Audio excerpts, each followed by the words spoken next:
So I'd like to call the Lane County Board of Commissioners regular meeting for Tuesday, February 27th, 2018 to order. And I'm going to start with a brief statement. The Eugene Police Department, with the assistance from the FBI, is currently investigating a credible threat of violence that was made against the Board of Commissioners and some county staff. The threat included a mention of upcoming Board of Commissioner meetings. We take seriously the safety of the public and our employees, as well as access to public meetings. In order to enhance safety, we have Lane County Sheriff's Office deputies here today, and we are using metal detectors to screen folks as they enter Harris Hall. We appreciate your patience with this unusual routine. And I've spoken before about my desire for the public to have access to redress of their local government and the ability to speak freely without fear or intimidation. And I know this added security doesn't really help create that access or that environment. And it is my sincere desire that EPD will be able to bring a close to this case and will be able to go back to our usual lack of security and much more open and free atmosphere here. I want to really thank the Sheriff's Department and the Sheriff for loaning us their staff today on short notice to supply this security. They are extremely short-staffed as it is, and this is quite an imposition on them. And I also want to thank EPD and our staff for everything they're doing to try and bring resolution in this case. It's, interesting times that we live in, and it's something we have to take seriously, and I really appreciate everybody's patience today with this additional screening and security. So with that, I'd like to move on to adjustments to the agenda, and I'm going to take the chair's prerogative and move our employee recognition up in front of public comments again, because we do have quite a few people here, I think, for the employee recognition, some family members. So we'll do that first, and then we'll move on to public comment. Are there any other adjustments to the agenda? Seeing none, then we'll move on to item 5, employee recognition, and Administrator Milker-Heiske. Thank you, Mr. Chair. Let's try to add a warm tone to the meeting here this morning after all of those challenges, and I want to start by inviting Liliana and Carolina and Jocelyn Warren to the table here. This is really, and they have a number of guests here, family and friends who've joined them, which is just outstanding that we have so many people here to celebrate these two wonderful public servants. I'm really excited about this recognition. Jocelyn, did you want to say something first? Do you want to wait? I'd be happy to. Yeah, sure. I'd like to introduce Liliana Villanova and Carolina. I'm going to say your whole name, Arredondo Sanchez Lira. They have been exceptional staff. This past year, we had a grant called Soy Sano, which was intended to extend primary care services to children who don't otherwise qualify for federal health insurance programs. And they were enormously successful, not only in bringing those children into care and including their families, but also connecting with a number of communities in the county with which we had not previously connected. So they did a really stellar job of really kind of branching out from what we sometimes kind of tend to cluster services in the metro area, and they spent a lot of time in Cottage Grove and Junction City and with some communities that we hadn't engaged before, and now those communities are engaged, and we're seeing them for other services as well. So it's been really an exceptional program. So I was very appreciative of their work, and I know the folks in those communities appreciate them very much too. I want to share just a few other comments and a story that was shared with me about this. This is a partnership. It's been a collaboration, as you said, a state program that was created to connect children and teens who don't qualify for Medicaid with primary care services such as well child visits, dental, and vision checkups, in a collaboration between our community health centers and public health to do outreach, community outreach, and education. And these are two talented and committed public employees. Some of the communities in which they work had members who were unable to navigate the health system, as we know, even those of us who are adept at navigating the health system, it's a challenging and daunting thing. And for many people, they don't have that background and experience and those connections. So their language can be language and cultural barriers. There can be distrust of government or government employees. And despite these barriers, Liliana and Carolina took time with each family to build trust, get them enrolled, explain the services available, make appointments, confirm appointments, and then, when needed, arrange taxis and meet people at the door to walk them into the clinic. This is, to me, you want to talk about a passion to serve. That's what, that's not the when you hire people to do a job, these are the kind of things that epitomize going above and beyond the call of duty. So I want to share one example with the board. And as I do, I want you to think about later in the meeting, we're going to be talking about our new strategic plan. We're launching a new strategic plan for the next 3 years. And I, for one, am really excited about one component, at least of that. We've identified, we have our core values, and we've sort of streamlined some of those core values, which we say, when we hire employees, these are the basic things that we expect. We expect people to act with integrity and accountability, and we expect them to perform in an excellent manner and to act with equity and respect. Those are our basic core values. But we've added 3 new things. Behaviors, 3 behaviors, things that we believe set our employees, our outstanding employees, above above what's maybe always expected in other organizations. 1, a passion to serve. 2, driven to connect. And 3, focused on solutions. So I want you to think about that as I share with you this example of these 2 employees. So one example of the direct impact this program had on our communities came in the form of a potentially life-saving intervention. A mother from Florence brought her 4-year-old son along with her for her WIC appointment. During the appointment, she mentioned to staff that her son had a pain in his side and she couldn't afford to take him to urgent care. Liliana was able to get the boy enrolled in Soisano and in to see a provider at the CHC that same afternoon. The child had appendicitis, and without care, his appendix could have ruptured. In addition to the care provided to individual children, Liliana and Carolina created trusting relationships with the families and the communities in which they worked, such as the growing Guatemalan community in Cottage Grove. These are among the many families who, thanks to the work of Liliana and Carolina, now know that Lane County cares about them. So to me, these 2 employees and public servants have epitomized those 3 behaviors that we want to lift up in our organization: a passion to serve, driven to connect with others, and focused on solutions. I want to thank you so much for your incredible work.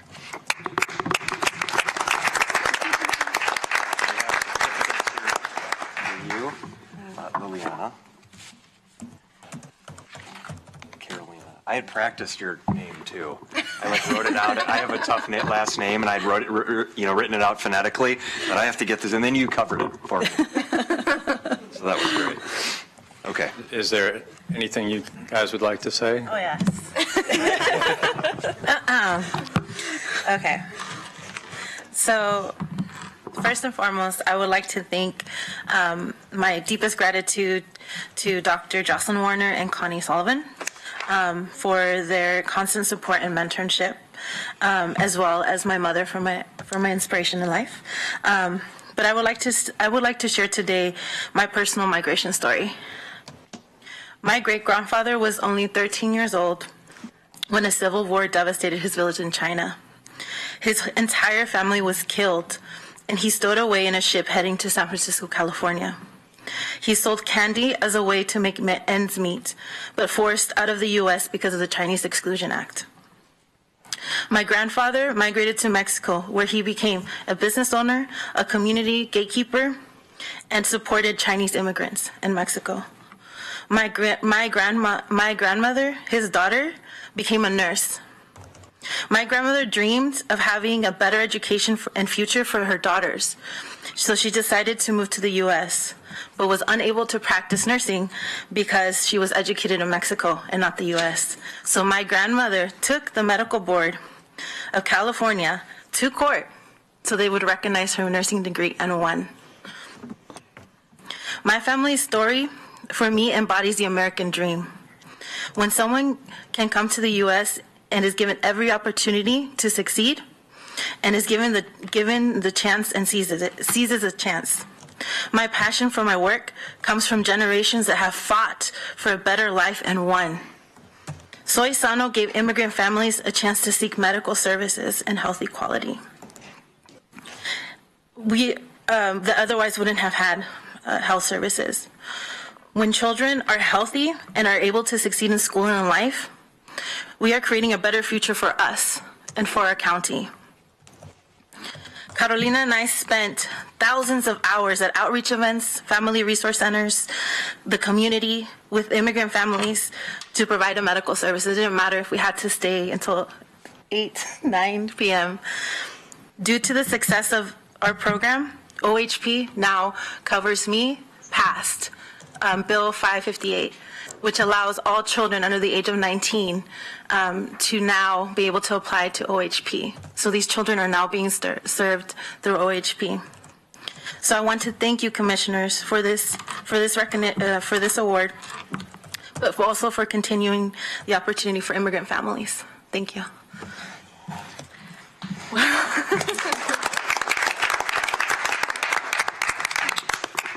Thank you, everyone, for this opportunity. I will also like to say thank you to Jocelyn Warren, to everyone who works at the county, because they have been really supportive ever since I started working there. And it has been a great experience. Especially, it has been great working with Liliana, because she became a mentor.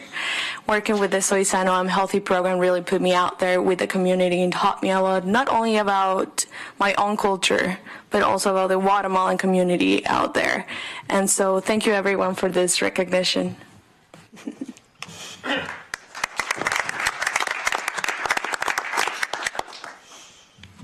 Comments from the board? Thank you, Mr. Chair. Thank you for the work that you do. I just want to state that, years ago, my first term as mayor in Springfield, it was actually the best advice I ever received. It was actually from Carmen Urbina many years ago. And she stated to me, she said, you have a really growing Latino population moving into Springfield, but remember, so what we ended up doing is actually making sure we had money available for our employees to learn the language.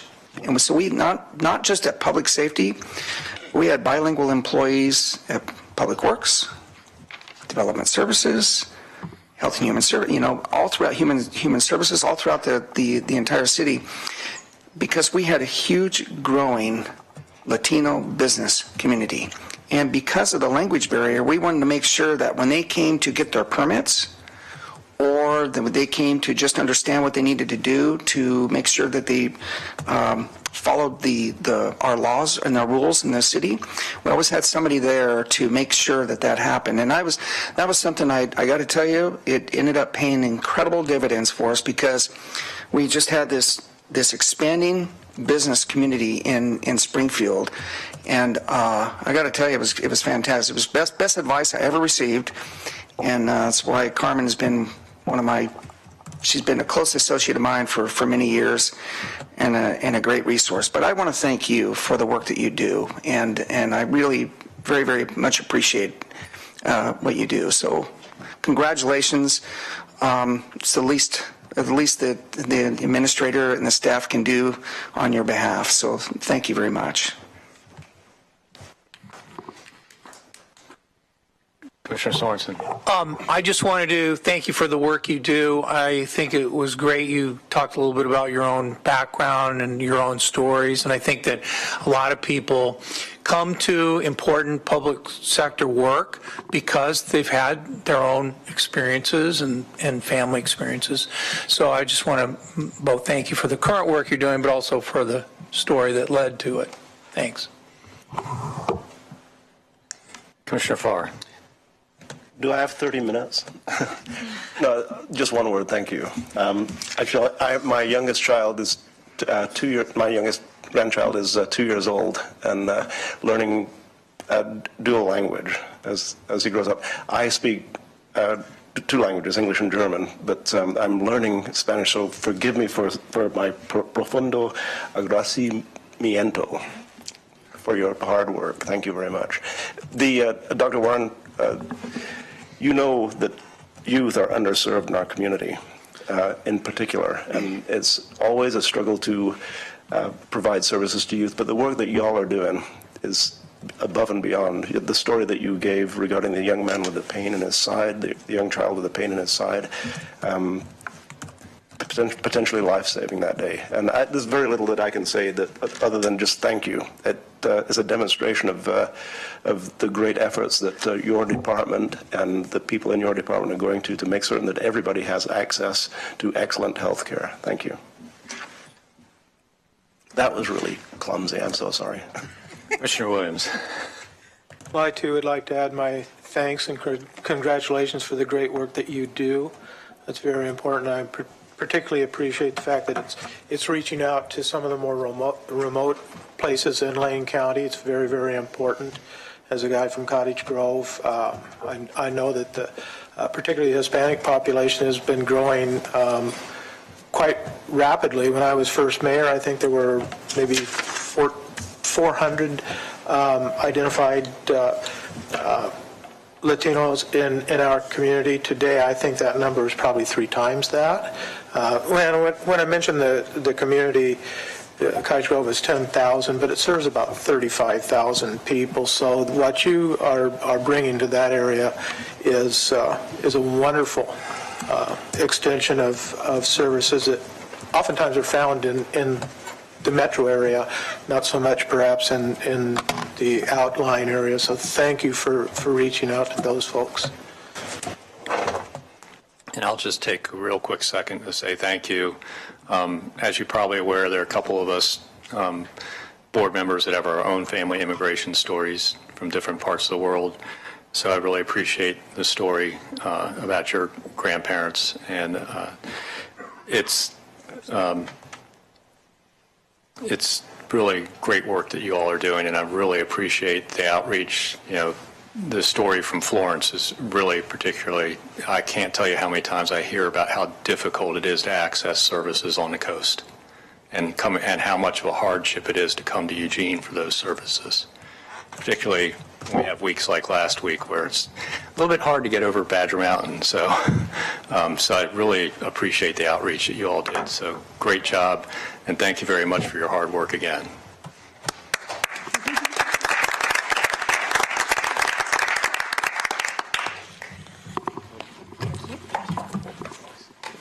So now we'll get back onto our regular schedule of the agenda and move into public comment. And this is the opportunity for folks to address the board, as I mentioned earlier. And we give everybody 3 minutes to address the board. I'll have a timer up here, so you'll hear a slight signal at the end of your 3 minutes. If you could just finish your sentence and let the next person have their time, it'd be great. So the first person signed up is Carol Shearer, followed by Jerry Rust.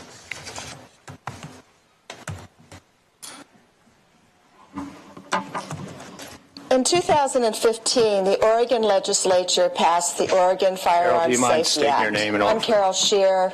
I am in the East Lane District because of extreme partisan gerrymandering. In 2015, the Oregon legislature passed the Oregon Firearms Safety Act, which adds the requirement of a background check for firearm transfers between private parties, with exemptions for some individuals and circumstances. Almost immediately, Lane County Commissioners Lycan, Farr, Stewart joined with Bozovich in defying SB 941 and passed Lane County Order and Resolution 15060205, titled, "In the Matter of a Resolution Supporting Second Amendment Rights." The order and resolution of this nature was highly irregular, and it contains many false propositions. I emailed the commissioners with concern. Commissioners Lycan, Farr, and Bozovich replied with various excuses. Stewart did not respond. Farr offered to meet, so Penny Okamoto, director of Ceasefire Oregon, an attorney friend of mine, and I met Commissioner Farr. He kept asking me how to enforce. I responded. The head of the State Sheriff's Association said his group repeatedly has made it clear that sheriffs should enforce this law. I suggested he contact them. Penny provided individual and organization sources which might be helpful. Commissioner Farr said he would talk with the sheriff and other commissioners and get back with us. A month later, I emailed a reminder, no response to this day. Last October, a year after the Umpqua shooting, and soon after Gary Williams became my commissioner, I emailed Commissioner Williams with the simple words, "Is Lane County enforcing SB 941? If not, why not?" I sent another email. Perhaps you missed this email from almost 2 weeks back, and restated the simple sentence. No response to this day. The bill does not affect local government service levels of shared revenue sufficient to trigger Section 15, Article 11 of the Oregon Constitution. The cost to the county appears to be less than $60,000. It is the commissioner's job to fund and enforce. Putting politics and personal opinions over the public's right to general welfare leads to possible tragedies and liabilities. After realizing the board was refusing to enforce SB 941, I communicated with Senator Wyden, who wrote, "These changes haven't started in Washington, D.C. They have got to start in communities where there must be a groundswell of urgency from Americans pushing their elected officials to act. Rescind Order and Resolution 1506-0205 and enforce SB 941 for our children and our community. By not enforcing sensible gun measures as SB 941, our children are less safe, we are taking from their lives, and we are vulnerable. We need practical solutions such as SB 941 to be enforced." Thank you. Jerry Russ, followed by James Barber. Good morning, Commissioners. I'm Jerry Russ, 9296 Highway 126, Florence. Good to see all of you. For the last month or so, I've had the privilege, really, of speaking with you about some of the concerns about aerial herbicide spray, drift, chemical trespass, and the like. And I'm sorry about the threat that you received, and from some deranged person.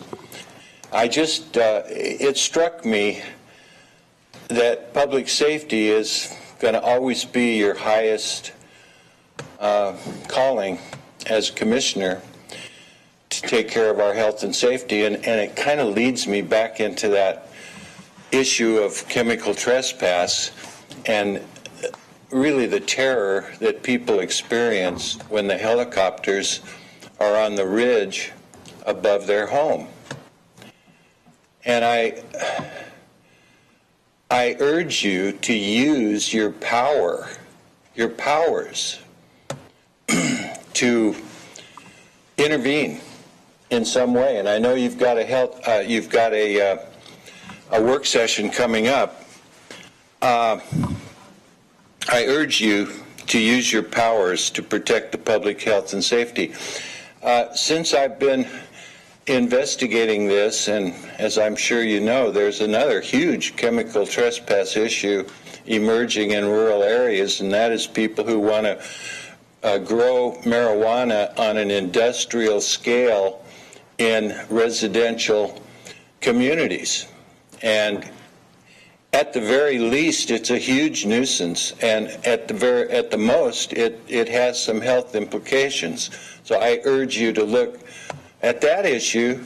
At the same time, you're looking at this other industrial use of chemicals, again, infringing upon rural residential neighborhoods. It's, I don't know a better word to use than fear or terror. This is a kind of terror in the neighborhood.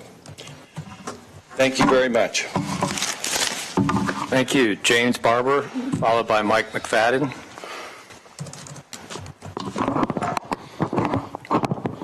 Morning, Commissioners. Name is James Barber. I live in an unincorporated area in East Lane County, and I'm a candidate for County Commissioner in that district. just wanted to bring to your attention, I'm sure you're probably aware of the issue with agrarian ales that began last week. They're a small local business, which is why I wanted to just make sure that this is on your radar. They expanded in 2015 under the Oregon Community Capital Initiative, which allows... That wasn't you, sorry, I have to reset. Come on. Go ahead. That allows for Oregon-only investors, and it frees up a lot of regulations as far as those types of public offerings. So this is a community investment in this small local business, and they've made some mistakes with their paperwork, as small businesses are wont to do. It's easy to get bogged down. I know a lot of you have owned small businesses. It's easy to get bogged down in the day-to-day, and small crises that pop up constantly and other issues end up getting falling through the cracks. So I'm just here to ask that you look into it, do what you can to help make sure they have an opportunity to get into compliance, and that means figuring out a way that they can safely operate during that compliance process. Now, on another subject, I spoke a couple of weeks ago about the lack of redress for aerial spraying, for the aerial spraying victims, and I just wanted to expand on that a little bit.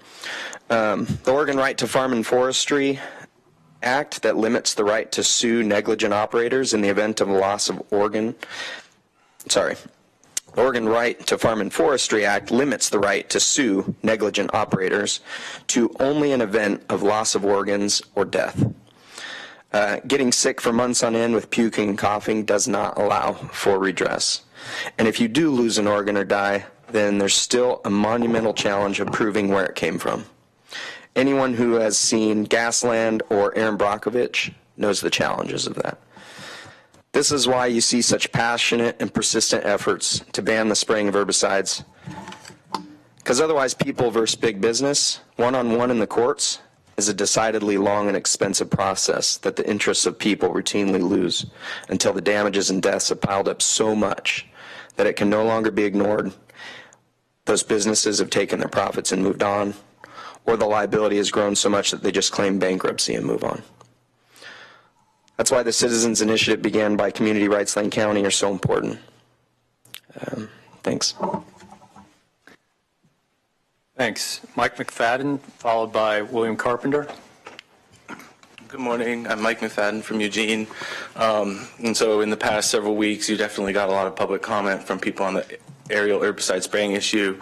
And so from that, I think that you all by now have seen that, a lot of people strongly care about their children and very, strongly advocate for their interests, on a national scale with all of the spate of school shootings that keeps happening. We see the same thing where, parents are outraged, students are outraged, but, parents really want to see change so that they can protect their children.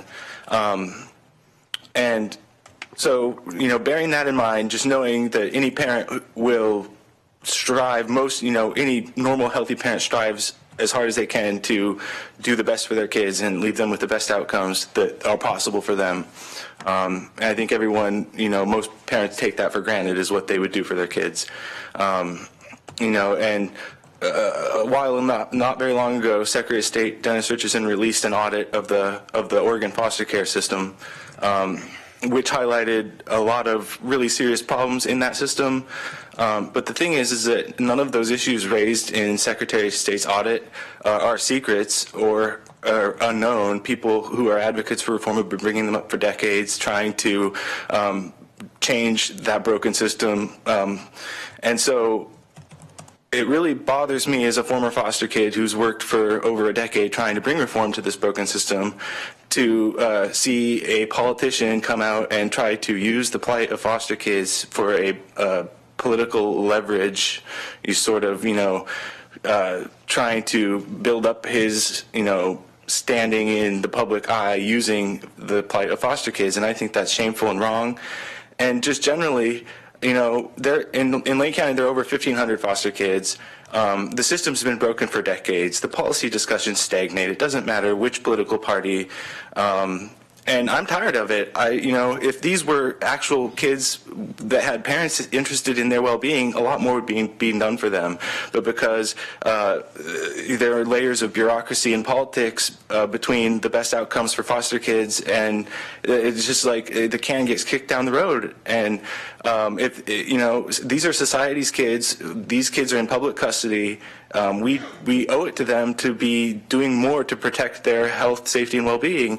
There are public experts here and around the country who will tell people in positions of leadership that the adverse childhood experiences that come from the status quo foster care system lead to, chronic health problems and reduced life expectancy, and that is unacceptable to subject foster kids to as a matter of policy failure. And there needs to be some change. There needs to be some kind of reform, but it's not going to come from throwing money at the problem, and it's not going to come from political game playing. Thank you. Thank you, Mike. William Carpenter, followed by Andrew Frost. Good morning, Commissioners. I know 3 of you personally, and I'd like to know the other 2 of you. I'm here today to speak on your agenda item 11, your proposed letter to the LRAPA Board of Directors, of which I am one of those, being a appointed person by the Springfield City Council. First, I want to commend Jay Bolshevich for his continuing work on trying to protect the air quality of the region of Lane County, and also to support LRAPA in its purpose as it goes forward. We've worked together for about 1.5 years. And unfortunately, sometime great minds agree to disagree, and that is a case with the ban on the urban growth boundary that the Board of Directors passed last meeting. It's really all about downwinders. We were all downwinders last fall, and I don't know one person who would say, I enjoy being a downwinder when the pollution levels are extreme and I can't go outside and do my normal activities. That essentially is what drove me to vote with the other three of the 4 Eugene board members for the current ban on UGB burning. But I want to know that, or let everyone know, that I don't consider that necessarily a permanent ban. The reason I voted for that was because of a lack of information, and I really want to see some information gained. And I also think perhaps there should be differing standards between the South Hills urban growth boundary and the North Eugene urban growth boundary because of their different geographic structures. So what I wanted to do today is to urge you to change a bit of your language in your letter that's coming up. And really the language amounts to that the board actually did not ignore your work session, which, as far as I could concern, was an informal determination rather than a formal determination. But I would say I at least considered but rejected that information. And the reason I elected to do that was that only 10% of the lands that were burnable as a privilege in the South Eugene Hills would have been covered by the lowest 1 acre ban that Mr. Bolshevich had proposed. So I just want to say that we've had a really good relationship. I think I worked with Faye Stewart when he was the representative, and I think we should get over this impasse and hopefully gain a lot of information during this time of no burn, and know that we can revisit it when we see really whether the health effects are actual or we are actually downwinders in the South Hills, which I'm not in. I'm in Springfield, and move to maybe revise that regulation. But I'd like to start with a position of safety and then loosen it rather than propose a too lenient standard and have to come back and increase it. So I just wanted to give you guys a little bit different perspective than maybe Jay had passed on to you. But I really appreciate and hope that Jay and I can work together on many things in the future on the board. So thank you. Thank you. Andrew Frost, followed by Karen Knudsen.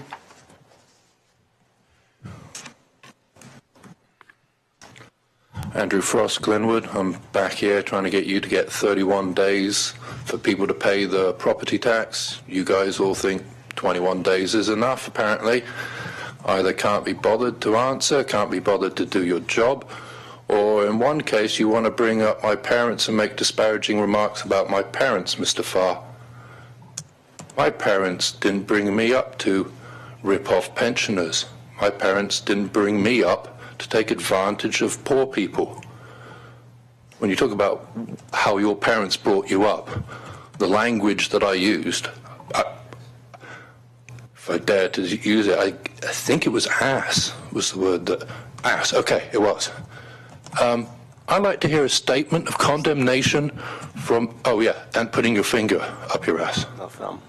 Thumb, okay, sorry. I would like to hear a statement of condemnation from the Board of Commissioners for the President's use of the word S-hole. I was using more than presidential language. I didn't add a hole to the ass. So I'm going to leave you with that. So Karen Knudsen, followed by David Piccioni.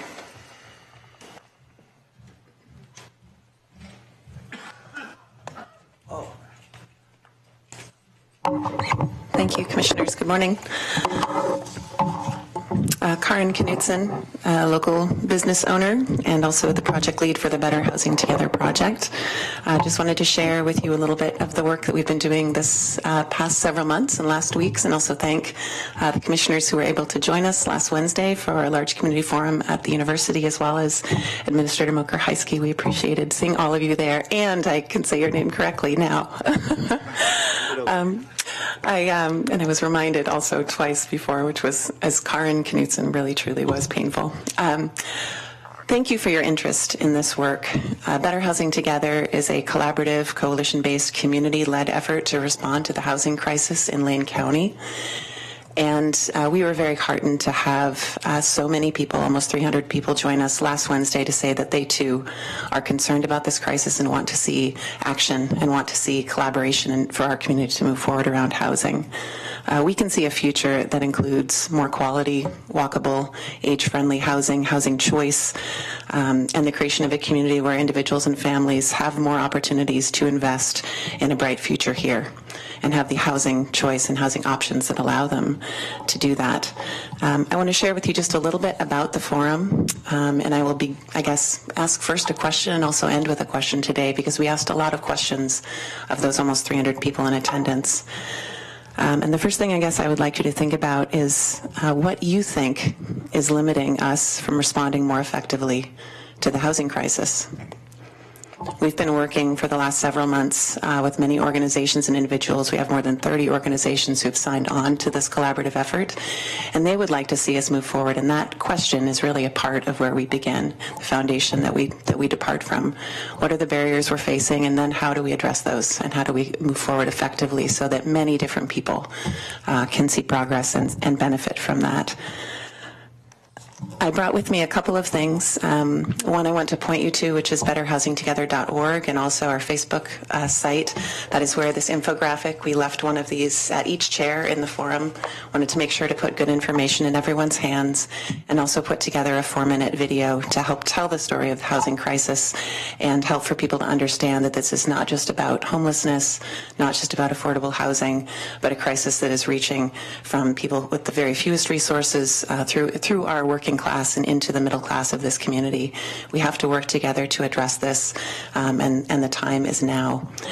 And so with that, I'll leave you with a last question, and this was the last question that we asked of everyone in the room, and that is, what will you do to help respond to the housing crisis? We will continue to work and organize around this effort. We are very encouraged by the feedback from the event and new partners who have come to join us since that event, and we will continue to support you in your work to respond to the housing crisis in Lane County. Thank you for helping us to do that. Thank you. So David Piccioni, followed by Logan Overton. Morning, Dave Piccioni, Eugene. Yeah, I just pretty much want to change my approach of communicating with you the way I was communicating by throwing facts at you. And I would like to, in this formal setting, ask you to reply to my email, which I wrote down on the paper with my name when I signed up to speak. And what is your reason for not being supportive of the population of this place that doesn't want herbicides sprayed on the forested lands? We know that a study just showed that drift can even go as far as 22 miles. But the reason alone for using the herbicide in the first place is rather, it's not a good reason. The tree that is most prized by the logging industry, which does the spraying on land that's been clear cut and replanted with smaller little baby trees ready to grow. So they're sprayed with herbicide to keep any other competing plant out. And that may sound well, but it sound all like a good plan to do that. But it really isn't a very good plan, because the soil, to be healthy for one type of plant, needs to be accompanied by other plants that are part of its natural habitat. So to think you're going to be able to plant trees successfully in strict rows in a monocrop fashion and spray and kill anything that's not the Douglas fir or whatever tree you're trying to propagate, and designing the trees themselves genetically to withstand this assault from these chemicals. So I don't even know why you guys aren't on. Do you like breathing herbicide? Is that what you get into? I mean, it sounds a dangerous thing. I mean, herbicide. Side means kills. So it kills herbs, a lot of different kinds. We're not plants, I know that. But, or are we? No, we're not. We're not plants. But I would suggest that if something kills a lot of different kinds of plants, all except one kind of tree, it's not safe to be breathing that stuff, and it's not safe having it flow into the aquifers and into the river and downstream and evaporate into the air and stay in the soil for years. So I hope you guys, because you are the ones that can stop this, and you haven't made this effort. And I just want you to realize that this air is yours too. It's not just ours. You're allowed to breathe air too, just like we are. Don't you want to breathe air that doesn't have? Thanks, David. Your time. Is my time up? Okay, thank you. So please respond to my requests. Any other part of you, thank you. Logan Overton, followed by Rob Zacco.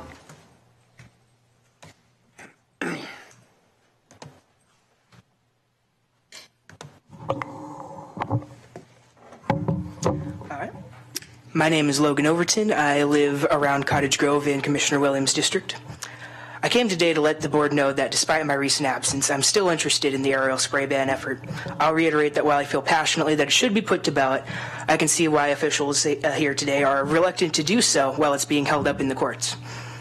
Large interests who would be in opposition have quite a lot of money and lawyers that would be interested in destroying any opposition to their continued efforts, and have so far seemed to succeed in dodging any potential legal liability for arguably dangerous practices, as well as getting laws passed to nearly completely protect them from any sort of consequences for destroying taxpayer property in the course of their work. It's a large lobby, and I don't envy the dangers others face in efforts that could cut into these corporate profits. I'm going to diverge from the activists I like so much today and reaffirm that the right to own a firearm is exactly that, a right and not a privilege.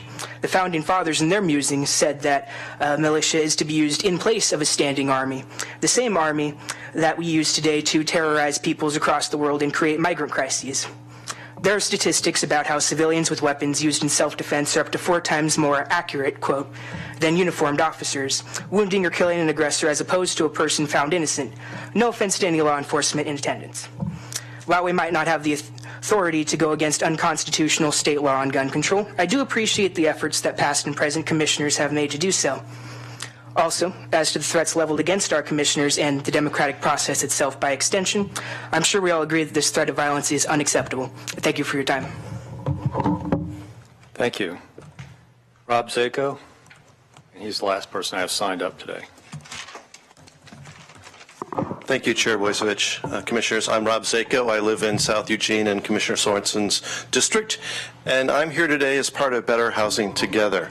And not knowing much about housing, I want to talk to you at a very high level, which is all that that's sort of my pay grade. So I want to talk to you about 3 things that I know you care about: jobs, housing, and transportation. Okay, jobs, housing, and transportation. So let's start with jobs. Okay, we all support family wage jobs, and having more employers, better employers in our community is a good thing to do. But let's kid ourselves. That in and of itself will not solve our housing crisis. And the idea is simple. It's supply and demand. The housing market is kind of like musical chairs. You've got a smaller number of chairs, a larger number of people. And people dance around, and who gets the chairs? People have more money. So if you raise the wages, the people have more money, still get the houses, and people have less, even though they're getting paid more, are left without chairs, without houses. I'm simplifying here, and nothing I'm about to say is like a policy prescription. It's very high level. So yes, we need to support family wage jobs, but working on that piece of it isn't going to solve our housing crisis. We have a mismatch between supply and demand. So clearly it's the supply we have to focus on. We need to expand our urban growth boundaries. We need to have more land supply, cheaper land to build more houses, right? Well, that's also part of the solution, but that in and of itself will also not solve the problem. And for those of you who were there last night, the graphic, and I believe Karen left extras of this for you in the back.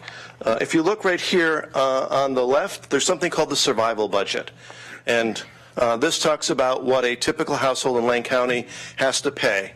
And roughly the figures are a typical household is paying a little bit more than 30% of their income for housing. But the second biggest cost for households is transportation. I believe it's at 28%, almost as much as transportation as for housing. So what does this mean? This means that if you have a house, don't mean to pick on you, Commissioner Farr, but out in Bethel, it's a wonderful place to live, okay? I agree. But it's farther out. You don't have as good access to, certainly not walking and bicycling. You don't have as much transit service. As we expand out farther, people who live near the urban growth boundary in farther places typically have to own more cars. Rather than no car, one car, rather than one car, 2 cars. And the cost of owning and operating a car is something like $7,000 a year. A family of 2 paying $14,000 a year, you know what the median income is. So you know why I'm really here, right? You know I'm here to talk about transportation. So there's no one silver bullet here. There are lots of different things we have to do, as Karen discussed. But transportation is a piece of this puzzle because it's not the cost of housing, the affordability of housing that's the issue. It's the cost of living. It's that whole bundle. So you can have less expensive houses with more expensive transportation or more expensive houses with less expensive transportation, but we're trying to get a balance there. And so my organization, Better Eugene Springfield Transportation, is proud to be a partner in this effort because we understand the connection between housing and transportation. And we look forward to the continuing discussion because we are better when we work together and we are going to solve this problem. We look forward to your leadership on this effort. Thank you. Thank you. So that was the last person I have signed up to speak, but I saw a couple people wander in late. Is there anyone else who would like to address the board? Mayor Coey, if you want to come up first, go ahead, and we'll get back.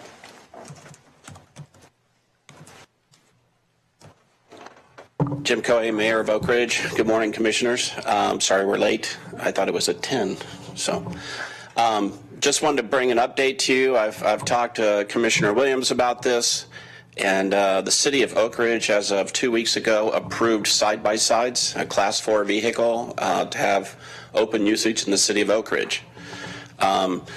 As being surrounded by national forest, you know, there are some access roads that are county roads that we would also like to have approval on. I've talked to some of your staff, and they don't see an issue with it, but it's something, you know, currently we have approval for events, and basically all we need to do with a mile of our UGB is to make a phone call and let them know that we're having an event. But this would be an every day, all day, 365 days a year. We have conformed to the state ordinance and have adjusted our ordinance, and I can get you copies of that. You know, we'd be glad to come back and be part of an agenda discussion if you'd like. I just wanted to give you a heads up that we would like to see approval of certain county roads in our area. You know, we had 3 in mind specifically, and then one of your people said, well, why don't you just do them all? It'd be simpler. And I said, okay, I'd be fine with that as well. So just wanted to let you know, we see this as something that's beneficial for our tourism industry. It's another element. It's something that definitely supports our shoulder seasons, which we all know are kind of tough in the winter. These are an all-year-round vehicle, and we've met with Travel Lane and working with them to help support this new industry in our tourism. So John Omland from Valley Power Sports and the 4x Willamette Valley side-by-sides is here as well. So thank you very much. Congratulations, Mayor Coey, on your award. Thank you. Appreciate it. I'll talk about that later. Yeah, thank you. Go ahead, come on up. If you'll state your name for the record, please, and then I'll start your timer. Certainly, thank you. John Omland, I'm with Valley Power Sports, or actually Eugene resident. May I approach and pass? Yes, absolutely. Thank you. I'm here in support of Mayor Coey. Been working with him for a couple years regarding the side-by-side access, which is a real new demographic in motorized recreation, not only here in Lane County but throughout the state of Oregon. I'm also on the Oregon State Parks ATV State Committee, and have been working again with several different communities, not only the city of Oak Ridge, but the McKenzie River Chamber of Commerce, the city of Florence also, regarding some upcoming recreational type needs for the side-by-side.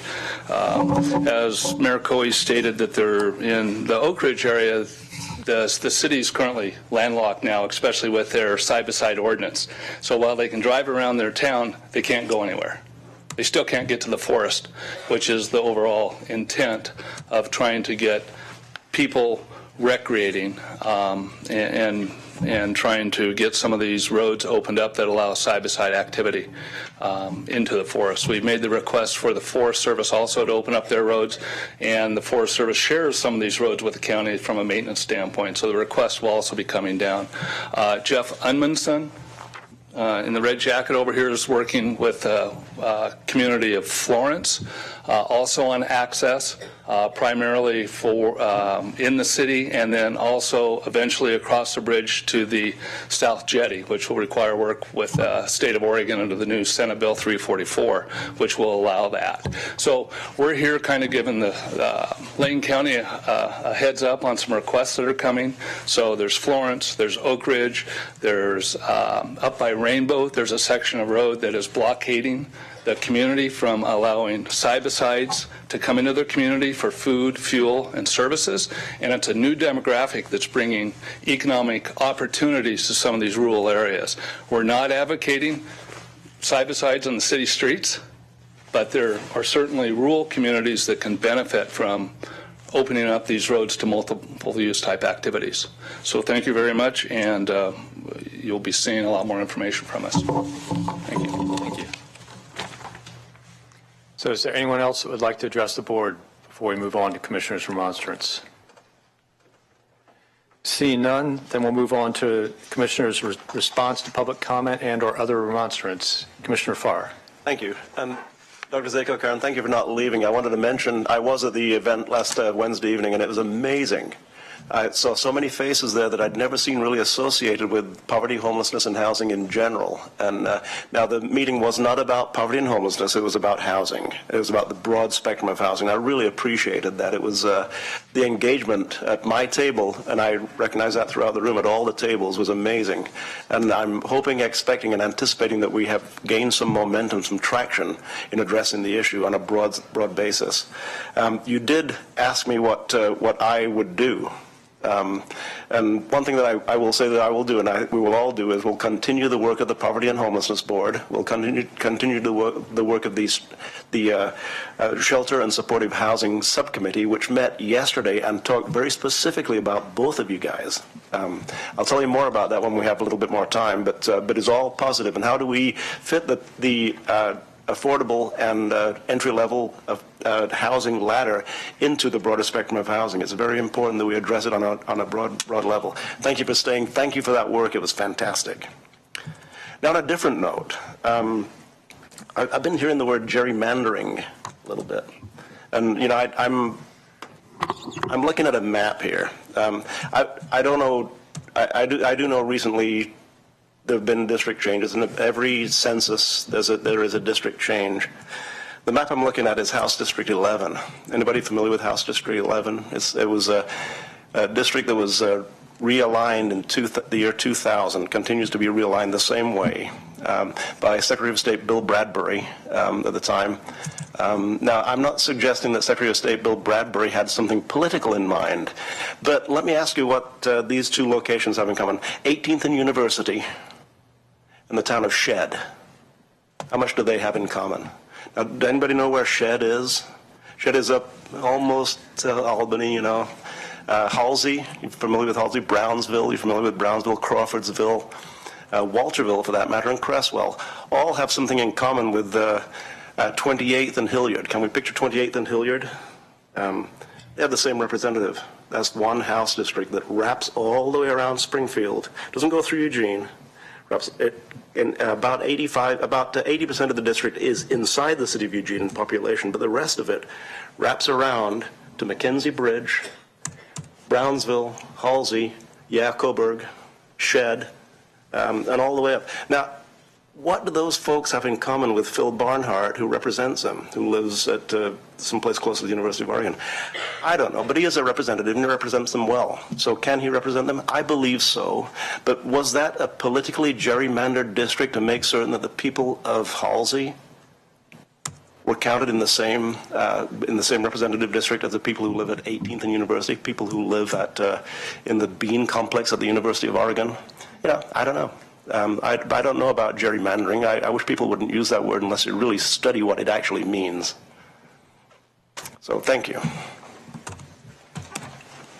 Commissioner Sorensen. I want to thank Ms. Scheer for coming and talking a little bit about the board's decision not to implement the state law regarding background checks. I really appreciate you coming.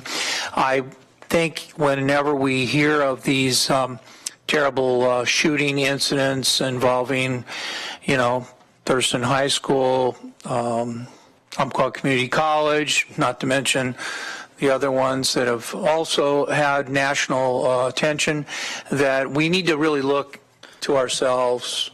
What can we do where we are? What can we do? What can we do at Lane County government about this?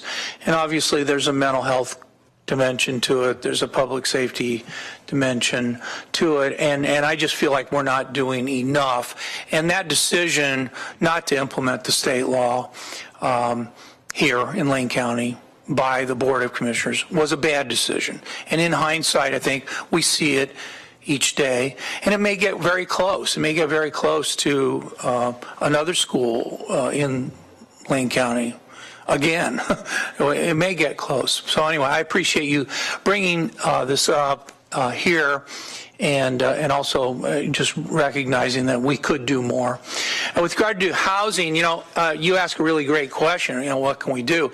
I think that, you know, maybe one of the ways to start that is, do we have a commitment that there's a public role in this answer? Because I think fundamentally our society is splitting on the idea of whether the government has a role or not. The president's proposed budget for our housing authority in Lane County cuts that by 18%. So, is there a public role? Should it be enhanced or should it be reduced? Okay.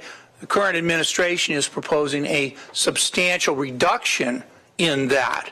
So, we can talk about this in a broad sense of should the private sector do more? Should people save more money? In Japan, they save more money. People save money. So is that something we should do, is just focus on the individual and on the private sector? Or is there a public role? I would say there's a public role, but I don't think you got that buy-in from a lot of governments in Lane County, that there is a role, a public role. We don't put any tax money at all. No local tax money, no Oregon tax money, and no Lane County tax money, no City of Eugene tax money into our housing agency. Zero. They exist entirely on the rent the poor people pay or the money that the federal government through our income taxes pays. So could we do that? Yes, we could.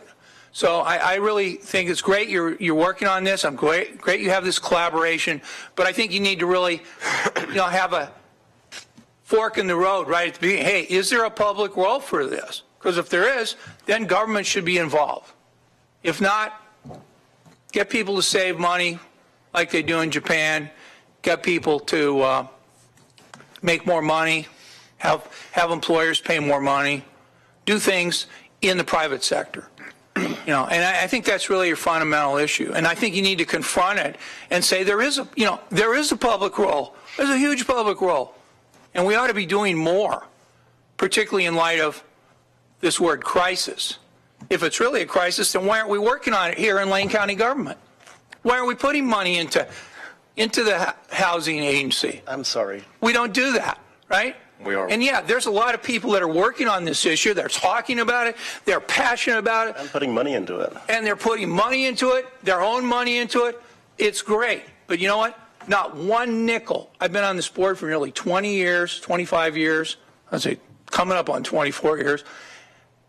Not one nickel of Lane County money has gone into the housing authority that serves the poorest people in Lane County with housing. Now, are we talking about lots of things? Are we housing homeless veterans? Are we helping to turn our forest work camp into a place for veterans to live and get back on their feet? Yeah, we're doing things. So we are doing things. But we are not fundamentally crossing a line that says, there's a big public role here that's not being played in our community. And maybe people don't want to do that. I do. I just hope that you are able, with your collaboration and good work and smart people like yourself and Dr. Zako, are able to really confront that issue. Because without that, you're always facing, well, wait a minute, what's the role of the government and the taxpayers in providing money for people that don't have enough money for their housing? What's that role? So I just think that there's an important role here that needs to be addressed. And I, for one, I'm saying right now, we need to do more to put public resources into housing. That's our role. That's government's role. And we aren't doing that. Thanks. So before I move on to the next commissioner, I just want to correct a statement for the public that's listening. We invested several $100,000 in the Oaks at 14th out of Lane County's funds.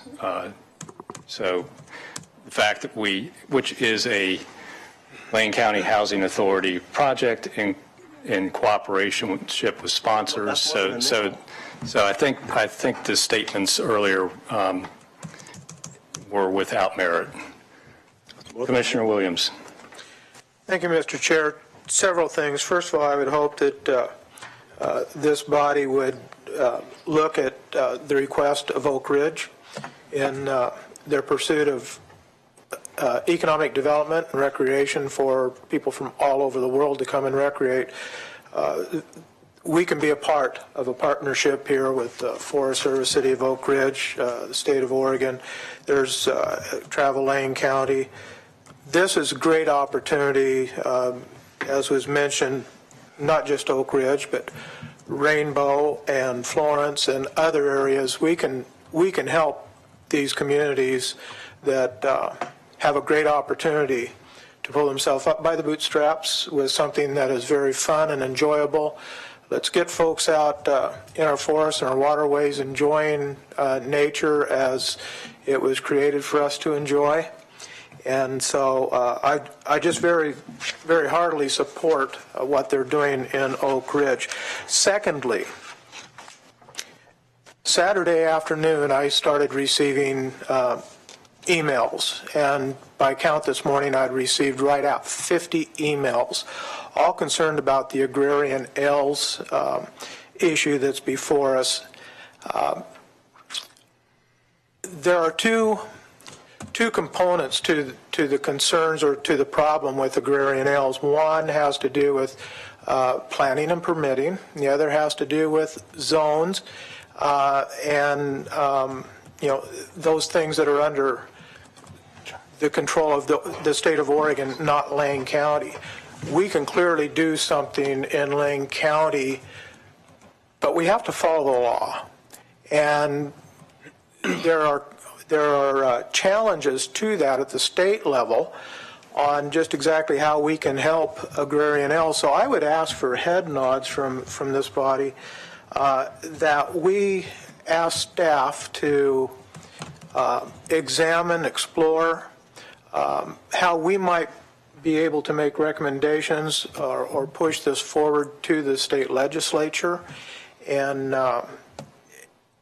find some relief for some of the land use goals, statewide goals, that are really encumbering great small businesses.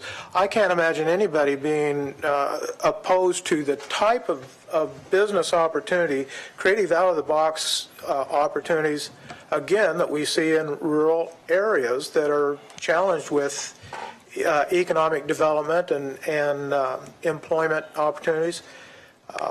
This, to me, is distressing that land use law in Oregon is actually stifling business in the most vulnerable places in Oregon. So I'm looking for head nods that we could chat with staff to do some research into this and report back to us on how we might be more effective in this pursuit with the folks in state government. So, and I would welcome any additional comments from board members that may want to clarify. I see head nods, at least three. I see Commissioner Farr, Commissioner Lyken, yours, myself, and Commissioner Sorensen. So I think we'll have staff looking into that issue. Thank you very much. If I could just add one more piece to that. All 50 of those emails were incredibly respectful. They were incredibly concerned about this. And those emails are a matter of public record, and I would be more than happy to share them with anybody that wanted to see just exactly what the sentiments were or are surrounding the issue. But I want to thank those people who reached out to me, because this is in my district, that those folks that reached out to me, their discourse was very civil, and unlike some we've heard in the last few months in testimony and emails, so that's very much appreciated by me. So thank you, Mr. Chair. Commissioner Lyken. Okay, real quickly. First of all, I sent an email out to Chief Rick Lewis last week and thanked him for the outstanding police work. They take nothing lightly. You probably heard about the Snapchat prank that occurred, and they didn't take it lightly. They jumped on it immediately, and because you never know. And so I sent an email to Chief Lewis thanking him and for the great police work that Springfield did on that. Some of us do remember 20 years ago, like it was yesterday. So real quickly, I've spoken to Senator Beyer. I will share the information with you, Commissioner Williams, because agrarian ales is in your district, and then I'll talk to Lydia. He's got an idea, and also I'll share that with you, so that's why I support the head nods. And finally, to Karin and Rob, I'd like to get together with you, talk a little bit more about this. So my family, actually, we're retired now, but my father is, but I had ownership of the largest residential building development company in Douglas County. And so I would like to talk to you about housing. I understand it pretty well. And in particular, workforce housing. That is a big, big issue that's going to hit us right between the eyes if we're not careful. In fact, it's already started down there. So I'd like to talk to you more about that. Open meeting laws did not allow me to attend your meetings, so we couldn't have a quorum there. But I appreciate it. Thank you for coming before us this morning. Can make it pretty quick because we got to. Very quickly, we have a busy agenda. Thank you, Commissioner Bozovich. And I just wanted to thank Commissioner Swanson for pointing out that we do need to do a lot more as far as housing is concerned. I'd also like to point out that in 1995, before Commissioner Swanson was a county commissioner, Ruth Bascom appointed me to the Human Services Commission, and since then I've witnessed not just Lane County, but the city of Eugene, city of Springfield, and farther beyond spend millions and millions of dollars in addressing housing needs in this community. So we have spent more than a nickel. We have. It's on record, and I've been doing it since 1995. Do we each get a second shot now, or? If you can make it quick, because Well, no, we got a 10:30 time certain. I just want to play by the same rules. Because I haven't had my chance yet either, so. Yeah, so I think we should all have two chances. Well, first of all, our project involving HACSA, the Housing Authority, was designed to help people who are making a transition from jail, from prison, back into, the rest of society. And so the money that we spent on that was really about their transition. And yeah, housing is very important, and obviously that's what the project was about. But my specific thing I'd like our friends from the advocacy world to really focus on is that the Trump administration is rapidly attacking housing agencies nationwide, not just ours, but nationwide. And their current proposal is to hack their budget by 18%. Now, probably won't get hacked by 18% because Congress has been pretty supportive of housing and the HUD program. But my point is that they're reducing the amount of federal money that goes into it. And meanwhile, no local government, no city, no county in our region is putting tax dollars into housing in the context of housing administered by HUD agencies such as our local housing agency. And I think that is a real problem, and I don't think that we are doing enough to support that. Our friends in Portland and Multnomah County are putting public dollars into their housing agency in Portland. I don't know if it's Multnomah County or City of Portland, but they're putting local tax dollars into it. We're not doing that. And I just think that's something for you guys to think about. I know you're working on lots of different levels of housing, from no housing to too expensive housing. I realize you've got a range of things you're doing, but I do think that is a very important component. And one of the reasons why we're having this housing crisis is because of the diminished federal funds. Thanks. So quickly, and I'll just mention again, $100,000 of that contribution was directly to HACSA for capital construction to help match tax credit funding, but that's beside the point. I got a couple things I just want to cover real quick. One is, we have not had a chance to mention, but Lane County did hire a performance auditor last week. In fact, we confirmed it. We'll be confirming it this morning under the consent calendar. Casey Creer, I should say Dr. Casey Creer, PhD, was selected, and we've negotiated with him, and once we approve the consent calendar, we'll be finalizing his contract. It's a great day to get a performance auditor back here. Our last one did great work, and we're looking forward to that. And I do believe in appointed performance auditors. It's a very select few people that have that talent. The other thing I want to mention real quick on housing, and I was happy to attend the event, Karen and Rob. The question about, what are some of the roadblocks? And my answer to that was state land use planning law was one of the major roadblocks because of what it throws up in place. And then we had testimony about agrarian ales and some of the issues there. The lack of nimbleness in that system to adapt to changing conditions is really one of the major roadblocks. As we see, it took us 7 years to get through the Envision Eugene process. And then as we see, we managed to get through, had to make a special effort back in 2011 to get a bill through the legislature so King Estates could have their restaurant. And it took an amazing lift and support from this board and other entities locally to get that through. Trying to help agrarian ales out, there's no guarantee we'll be able to make that same lift for that small of an operation to have a restaurant. But, we're willing to look into it and try. And that's really something, it's just a demonstration of some of there's good things about statewide land use system, and then there's bad things about it. One of the things that's bad is how unnimble it is. And as part of that, one of the things I'm committed to doing is looking at diversity in housing stock. And particularly, I'm interested in accessory dwelling units outside of the UGB. I think right now there's an attempt to squeeze them inside the UGB, which is antithemic to trying to actually annex those properties and develop them at urban standards if you start placing accessory dwelling units on them.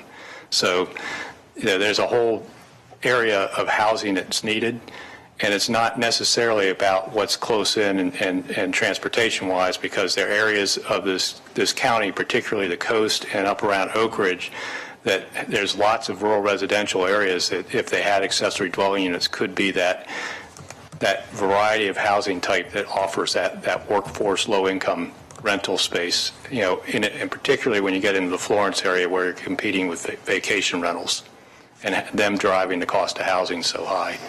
I've been saying for years that whichever county or state figures out low-income and workforce housing is going to win the economic development battle in this country, because the housing crisis is nationwide, and it is an economic development issue. And I've been saying that since I attended the Coast Economic Summit several years ago and heard from people in Seaside about how difficult it is to keep employees at good businesses because they can't find a place to live.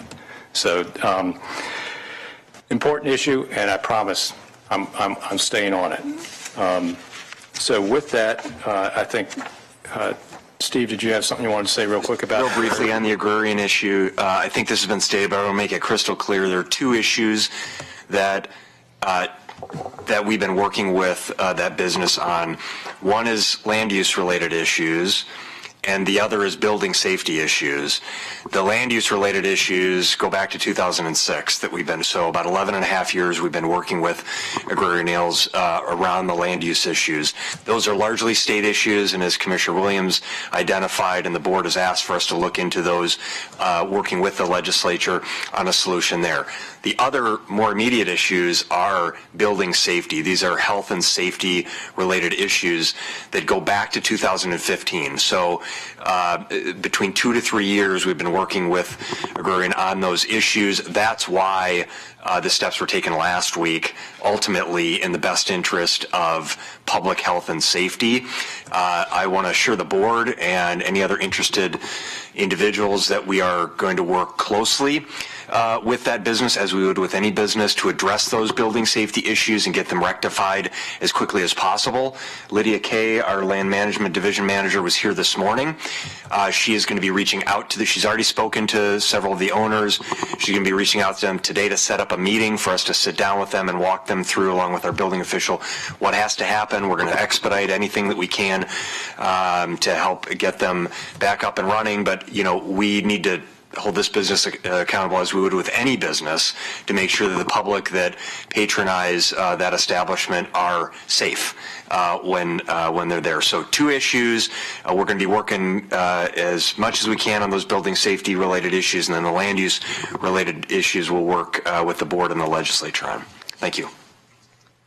Thank you. So is there any emergency business today? No. So seeing none, I want to move on to the consent calendar quickly. Is there a motion to approve the consent calendar? Commissioner Lycan. Thank you, Mr. Chair. I'd like to move approval of the consent calendar. Second. It's been moved and seconded. All those in favor, please say aye. Aye. Any opposed? Consent calendar passes unanimously. So that gets us on to County Council and County Administration, but I want to look to the folks at Travel Lane. We have a 10:30 time certain that was scheduled for 90 minutes. Can we try and squeeze you in, or you want it? Okay. Let's do that, and we'll skip over some of the other administrative stuff till this afternoon. I've seen you do far more difficult things than that. We brought a deck, but you have it in your packet, so we're not going to pull it up and walk through it. We did bring you one video that we've done for Florence, but we'll send you a link out, and you can look at it at your leisure if you'd like. So I'm just going to highlight a couple of things. You've got our mid-year. We come to you each year at this time. We're kind of halfway through the year, and so I teased out a couple of things as I was sitting here and watching the clock. Overall, we're actually a little ahead of where we thought we would be.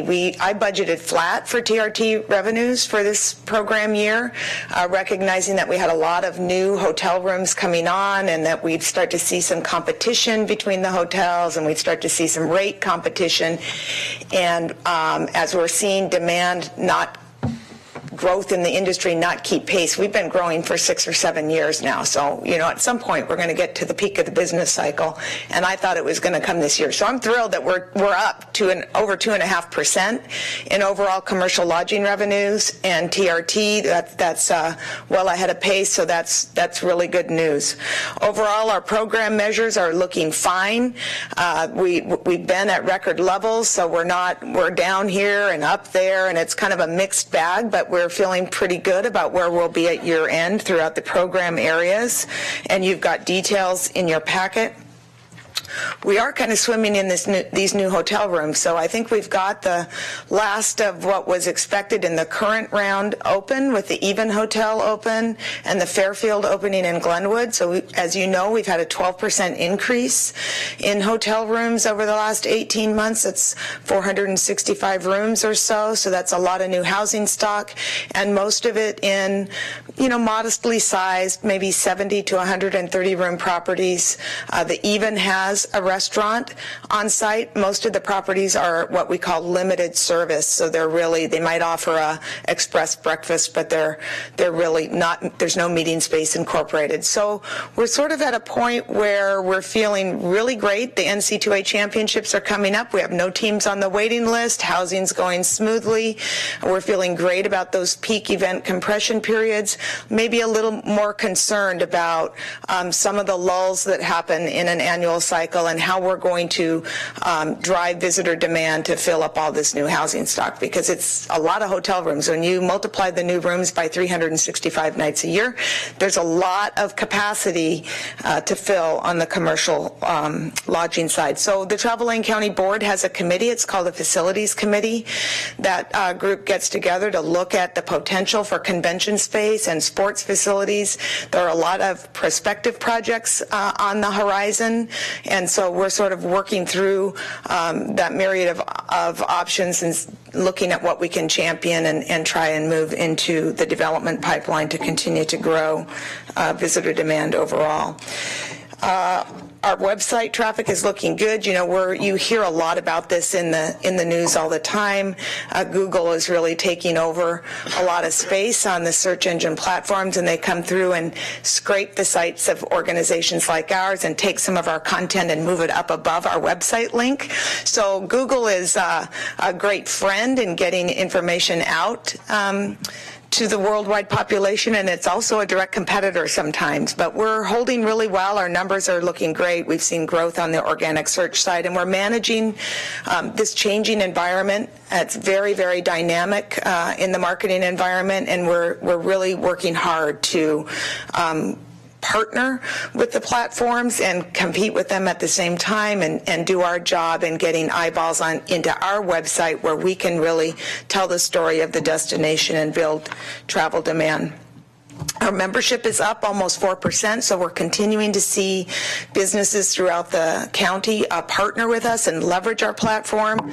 You've heard from some of our members have been here today talking about side-by-sides and those kinds of things, and so Andy's done a great job on the stakeholder relations side, and I hope that you have an opportunity to look in the packet at the report that we generated. That's work that Andy has done on our behalf. And then we have one other thing that Andy's been working on is the Oregon Dunes Restoration Project. So we partner wherever we can, whether it's in targeted industry sectors like high tech, advanced wood products, food and beverage, or in initiatives that benefit the destination and the industry. Andy's been helping with the communications platform around restoring the dunes along the coast and removing some of those invasive beach grasses. So he's got some materials that he's been working on. To save the dates, our annual Visitor Industry Celebration is coming up on May 3rd. We hope that you put that on your calendar. We love it when commissioners are in the room with us, and I know that you do that when you can, and we're always thrilled when you can be there. We're going to be on the floor of the Jekyll Concert Hall at the Shed this year, and we're going to celebrate the film industry in Lane County. And as you know, the 40th anniversary of Animal House is coming up in August, so we want to get you warmed up at our annual celebration. And then our Sports Town Award event is coming up on May 31st at Valley River Inn. This is a county-wide sports awards event, and we have high school representatives from every high school in Lane County there, female athlete of the year, male athlete of the year. It's really a wonderful event, and if you haven't been to it yet, we really encourage you to put that date on your calendar and come out and join us for that event. So happy to answer any questions and get in and out of here so that I can listen to the strategic planning process, because I'm excited about that too. Commissioner Williams and Commissioner Lakin. I'll be brief. Congratulations on your consistent good work over the years. I've followed Travel Lane County, and you do a really great job. And lastly, August the 18th, the world's largest toga party in Cottage Grove in celebration of the Animal House. So everybody watching, everybody here, expect seeing your togas turn out. Thank you. Yep. Got to set that record. Go ahead, Sid. Thank you, Mr. Chair. So, Kerry, thank you. Good, quick report, man. That was it's like that the old commercials we used to see in the 80s. You've given me a lot of extra time over the years, so that's pretty awesome. So, by the way, thank you for mentioning Animal House, because one of my great friends, his name, of course, is now Pastor Sean McCartan. Thank you, God! With the bunny coming through the window. Right. He's now Pastor Sean McCartan today. So that's I just love that. I've known Sean for years, and I always tease him about that. And so, I saw that this weekend. Yeah, he's just a great guy. Great guy. So thank you. Commissioner Farr. Lots to say, but no time to say it. Great work, continuing great work.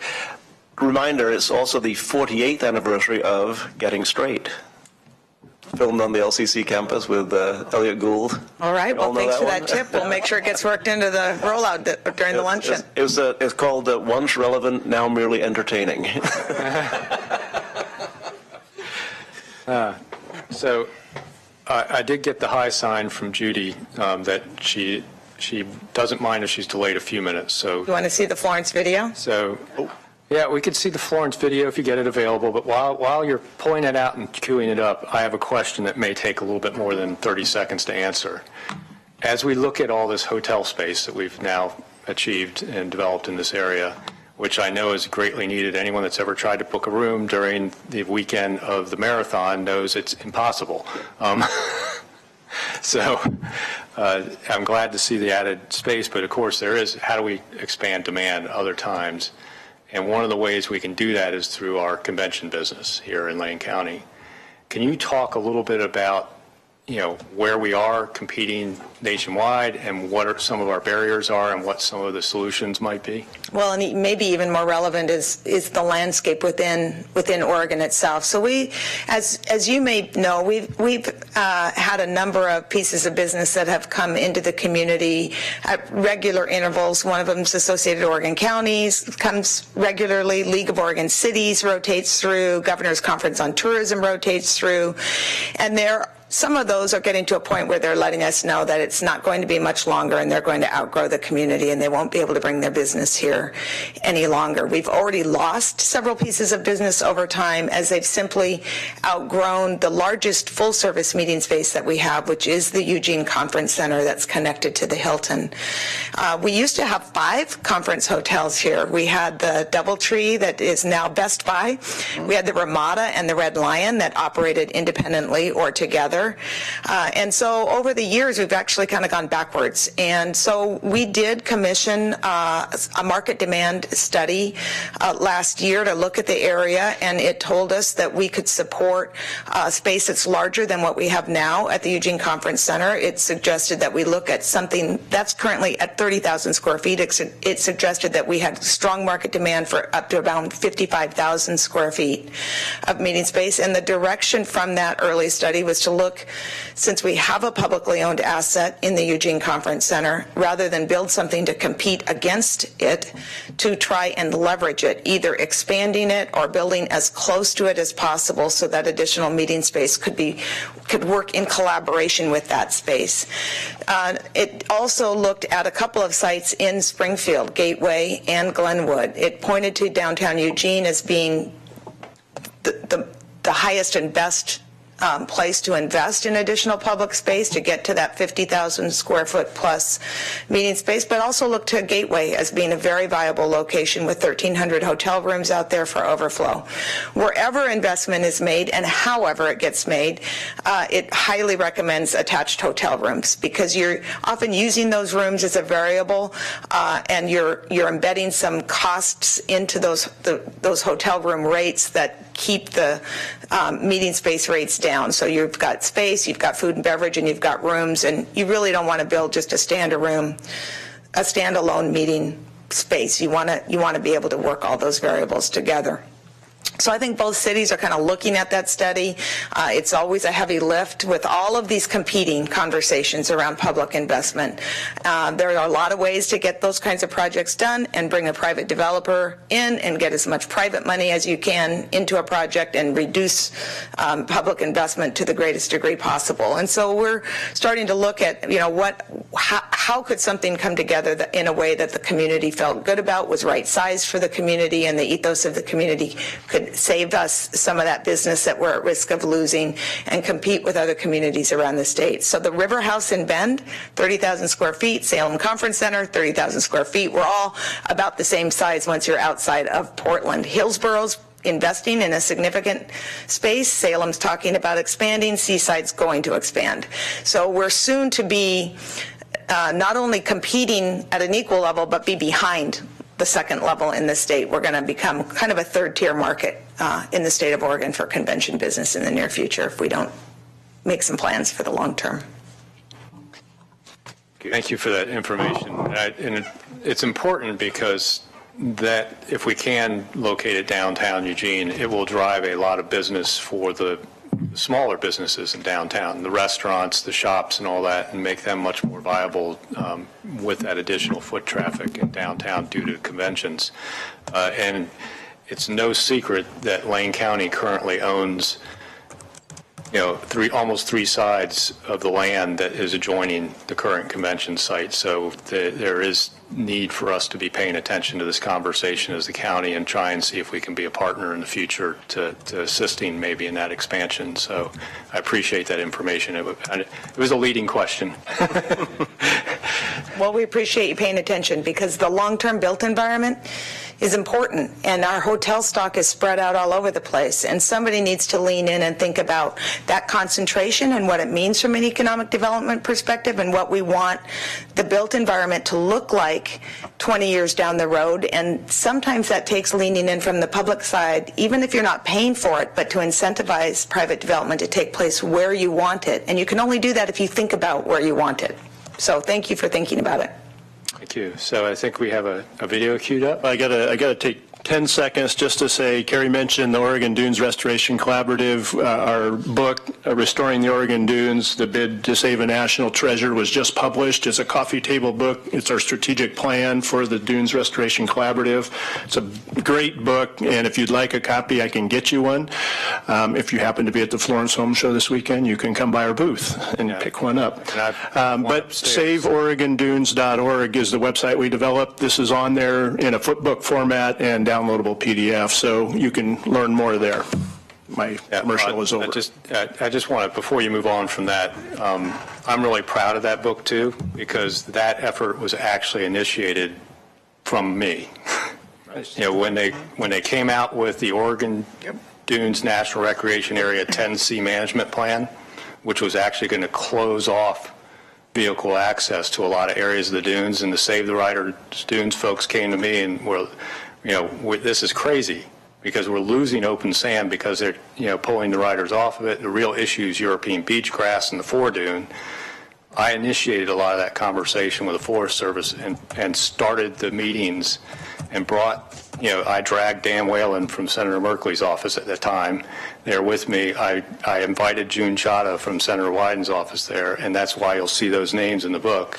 And I encourage the Douglas County and the Coos County commissioners to participate in that, commenting on the 10C plan. And that's the ultimate result of what started maybe back in 2012 or 13. So really kind of proud of that, because the real issue there for both the snowy plover and the riders is European beach grass. So taking care of that. So I'm kind of proud of that book. So thanks for bringing it up.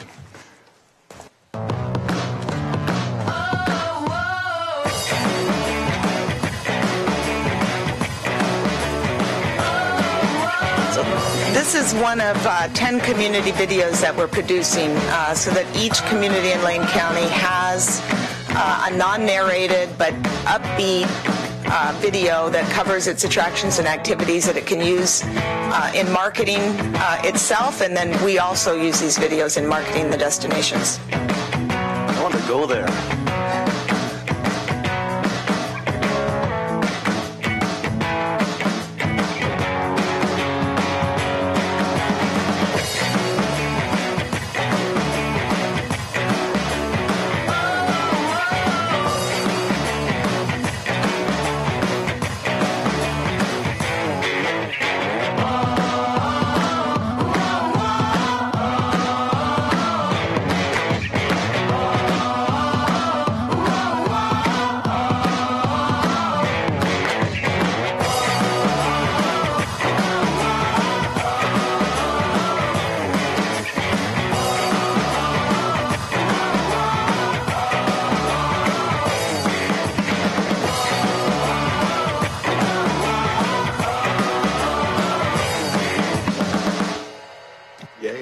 Thank you so much for the opportunity to present.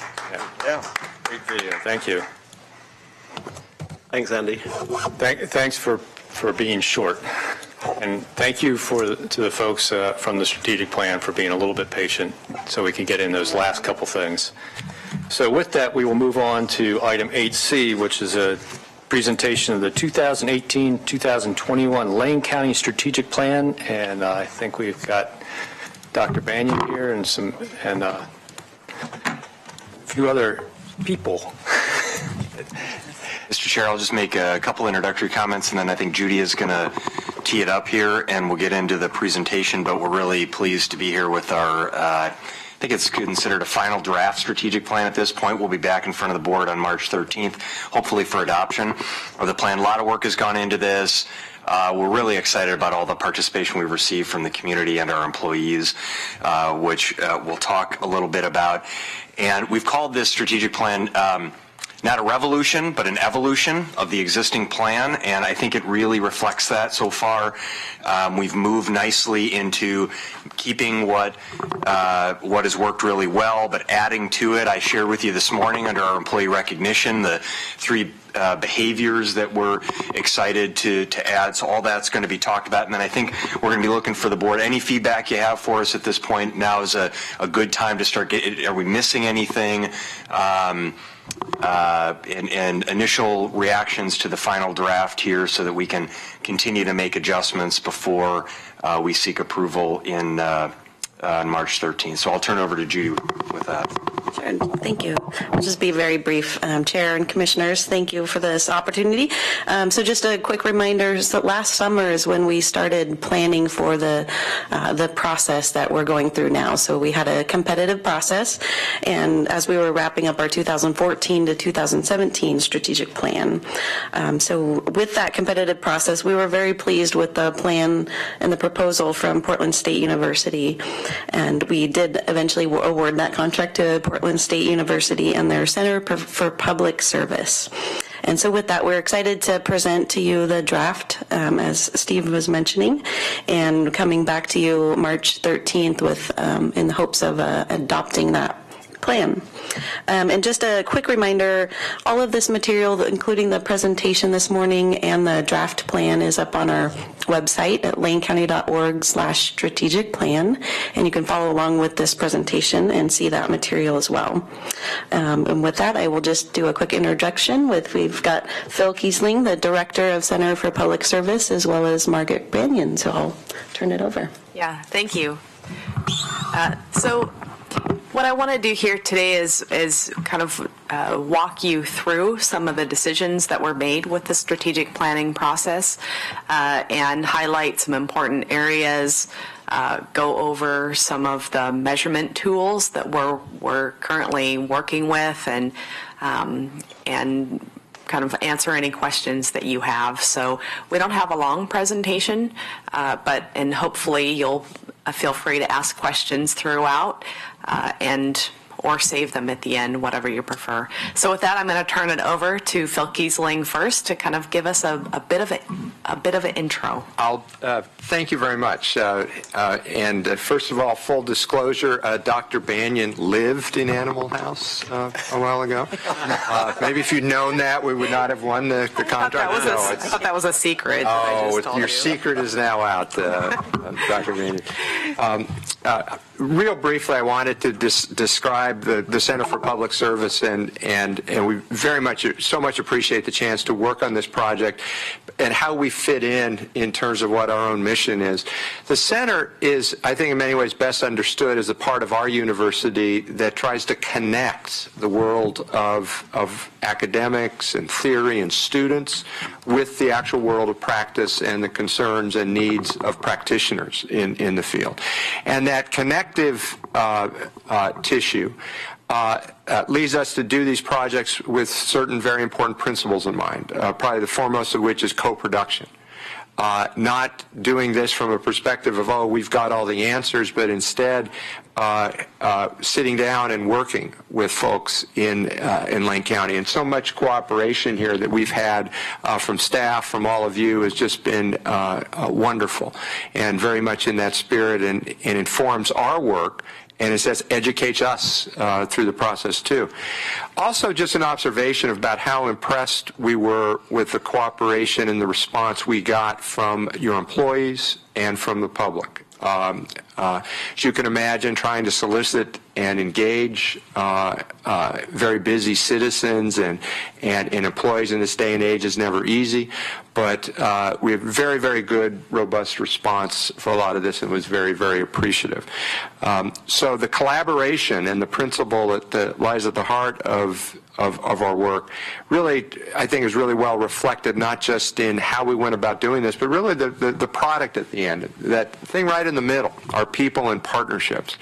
That notion of how in an increasingly complex time we can't just rely on silos and an approach of management from top down, is that we actually have to recognize, create, and strengthen networks and partnerships. And we've actually recognized that to the point that it's affected our own academic offerings. We just recently launched a certificate in collaborative governance to teach the next generation of public administration professionals the importance of that particular notion. So seeing it here recognized in this plan and this product as not the only but a key part of it is, I think, reinforces how the process of doing this kind of work and engagement with entities like Lane County really is a mutually beneficial set of things to do. So with that, I'll turn it back to Dr. Banyan, and she can walk you through the specifics here.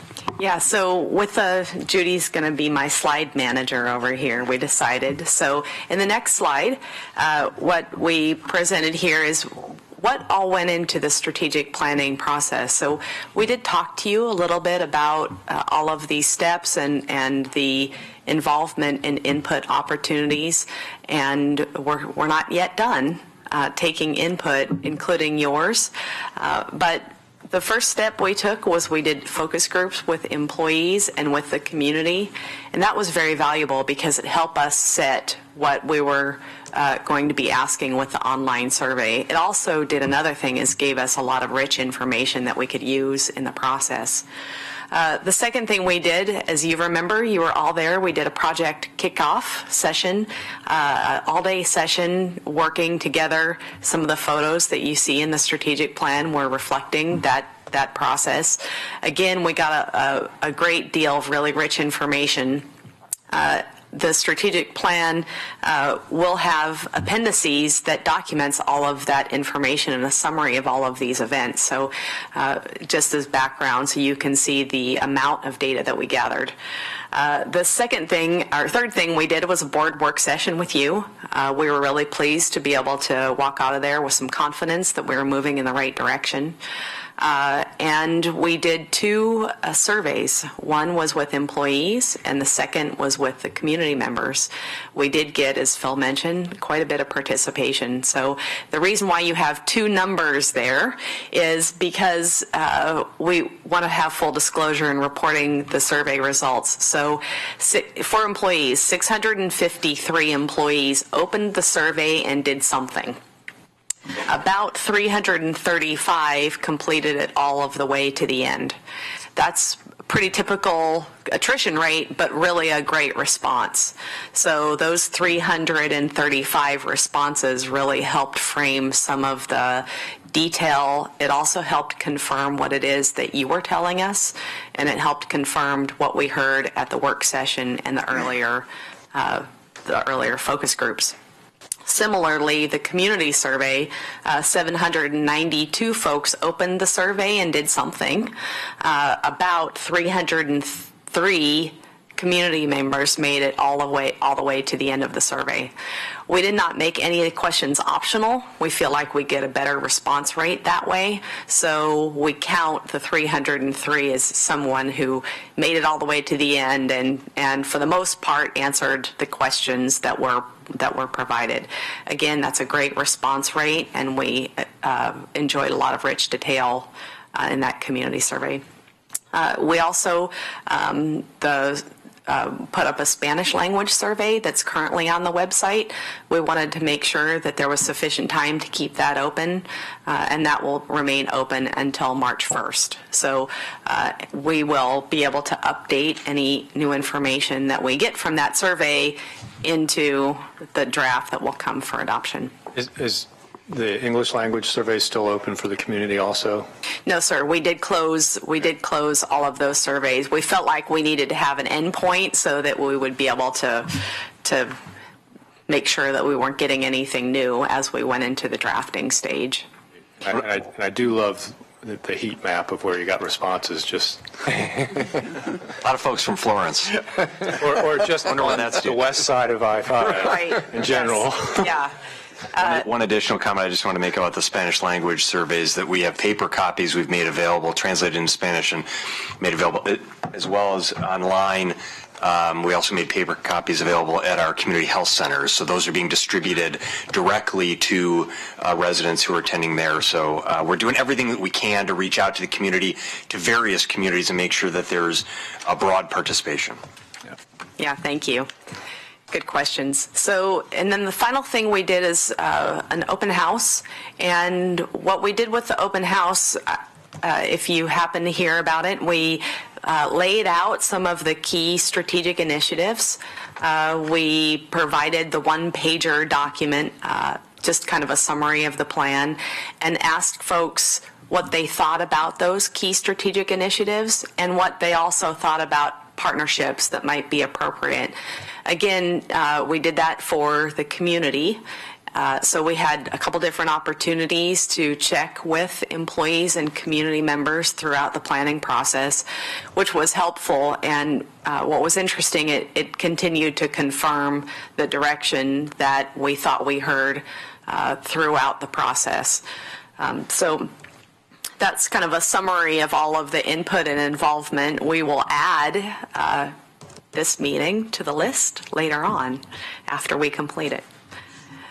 So if I don't have any other questions about that input and involvement, we'll kind of move on to what we learned. Is that good? Okay. So in terms of the vision and the mission, there was several different kind of versions of this, and we looked at for some confirmation about first the vision, whether that was something that was still relevant to Lane County. And it continued. We didn't hear anything very different in terms of the vision. We did have one edit, and that was in which, that those two words just made it a complete sentence. So substantively, it really didn't change the direction of the vision. With the mission, though, once we kind of opened that up and started thinking about the mission, it looked like there was some opportunity to adjust that to where Lane County is now. And so some of the words you see change there in terms of instead of saying limited resources, available resources. Limited sounds very constraining, and we didn't think that was where you were at. So maybe a word change there would be helpful.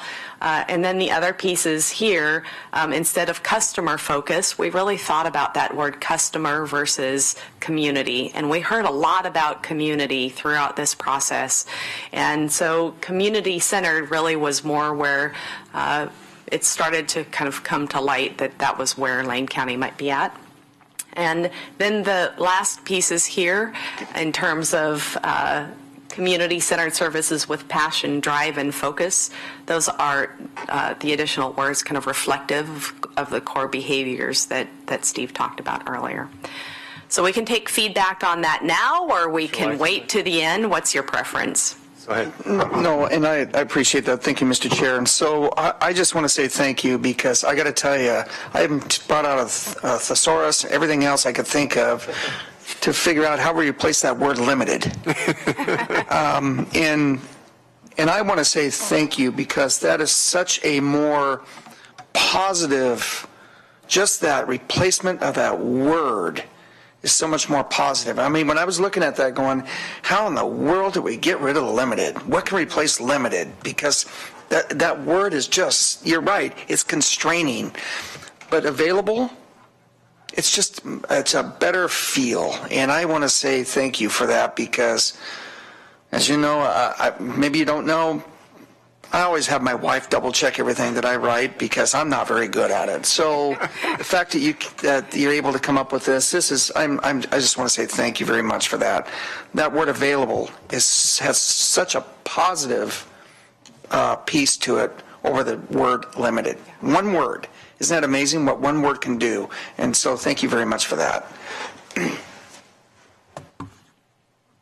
Commissioner Farr. And I'd like to talk about one word also. You know, my entire background from the time I was a child, I've been customer service oriented. The word customer is huge to me. Whether I was working at Tillamook Farmers Co-op or at Jerry's Home Improvement Center or Food for Lane County, introducing the word customer to Food for Lane County was kind of an uphill push, because people didn't really think of our clients as customers, but we use that word. And you're talking about replacing customer with community. I like it. I like it a lot. I think that really brings everything to, because the word community means the community in general, including the people, but it also, if you live in Oak Ridge, you know, we're talking about the various communities inside of Lane County. So I didn't think I was going to like that when I first looked at it, but I do. I think it's perfect. Thank you. Good to hear.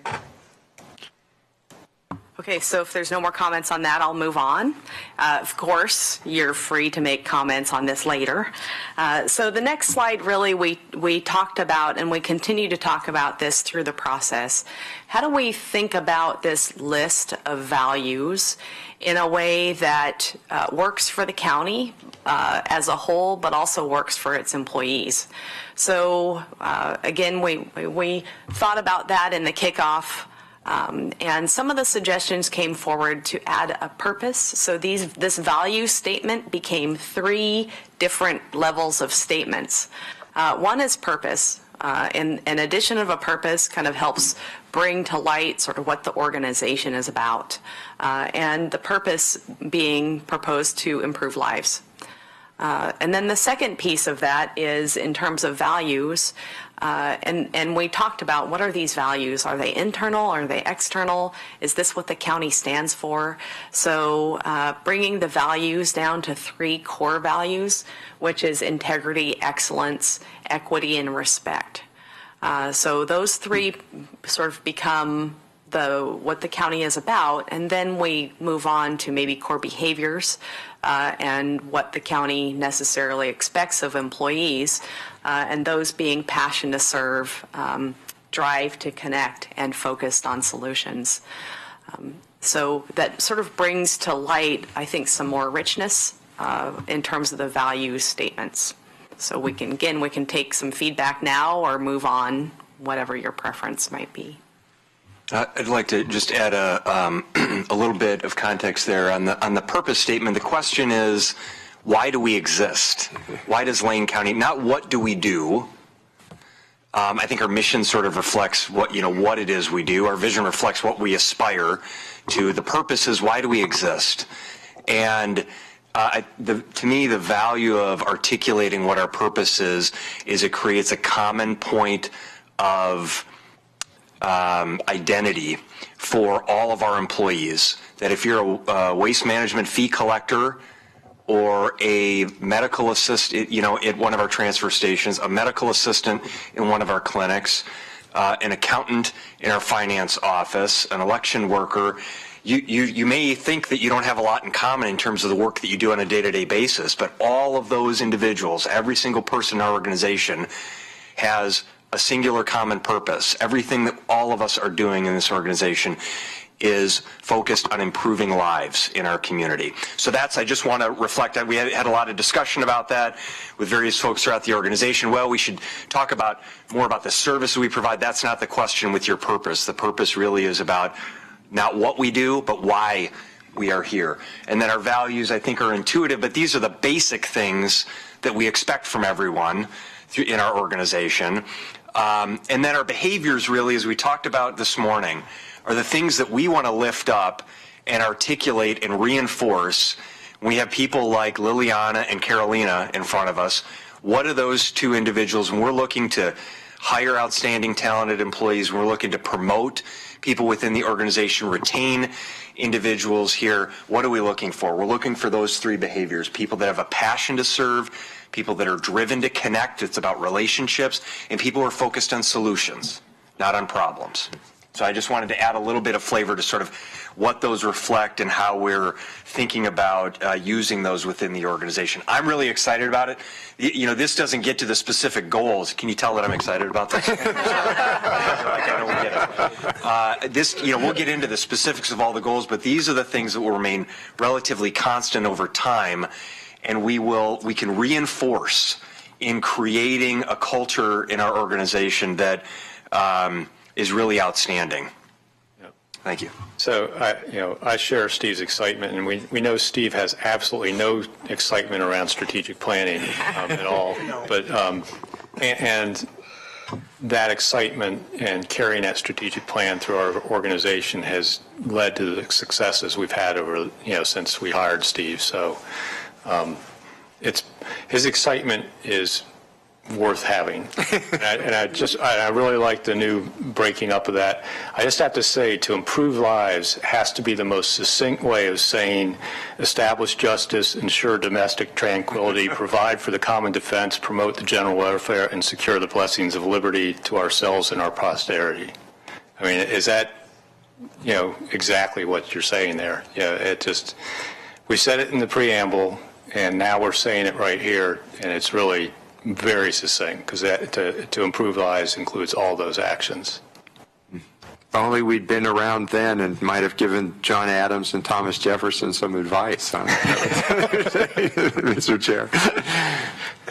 One of the things that, not to belabor this point, but to just sort of reinforce this approach, is I had a discussion with my organizational theory class the other day, and their big question was, how do we use a strategic plan? Is it useful? And I gave them the example. I didn't name the county, but I can. But I gave them an example, though, of what some organizations do with their strategic plan. And I think being able to talk about it, to make it a living document, partially means being able to connect to these core behaviors and the values. And that's something that is impactful, as Steve said, from a cultural standpoint, but also in terms of keeping this plan alive and something that helps employees make decisions and feel part of the organization. So it's an important step, I think. Okay. So in terms of the substance of the plan, in terms of the goals, we talked to you, I think, in the board update meeting about possibly breaking out 4 strategic priorities. We're calling them still strategic priorities, and we've added a couple descriptors. So the first being Safe, Healthy County. We didn't make any adjustments to the name of that strategic priority. The second being Vibrant Communities, reflecting some of the mission statement. The third being a robust infrastructure. So instead of just infrastructure, a robust infrastructure. It's a little more visionary. And then the fourth being our people and partnerships. Those 3 or 4 key strategic priorities really kind of help frame the next step. So we've provided a new logo. There's still an opportunity to make adjustments to that logo at this point, but we felt like our people and partnerships belonged in the center because it really is the foundation for all of the other work that you do. So if there's feedback about the logo, we can take it now or take it individually, whatever your preference might be. Thumbs up? Okay, very good. So I'm going to turn now to some of the more details of the key strategic initiatives. So the first being Safe, Healthy County. There was really 4 areas that we felt like described Safe, Healthy County.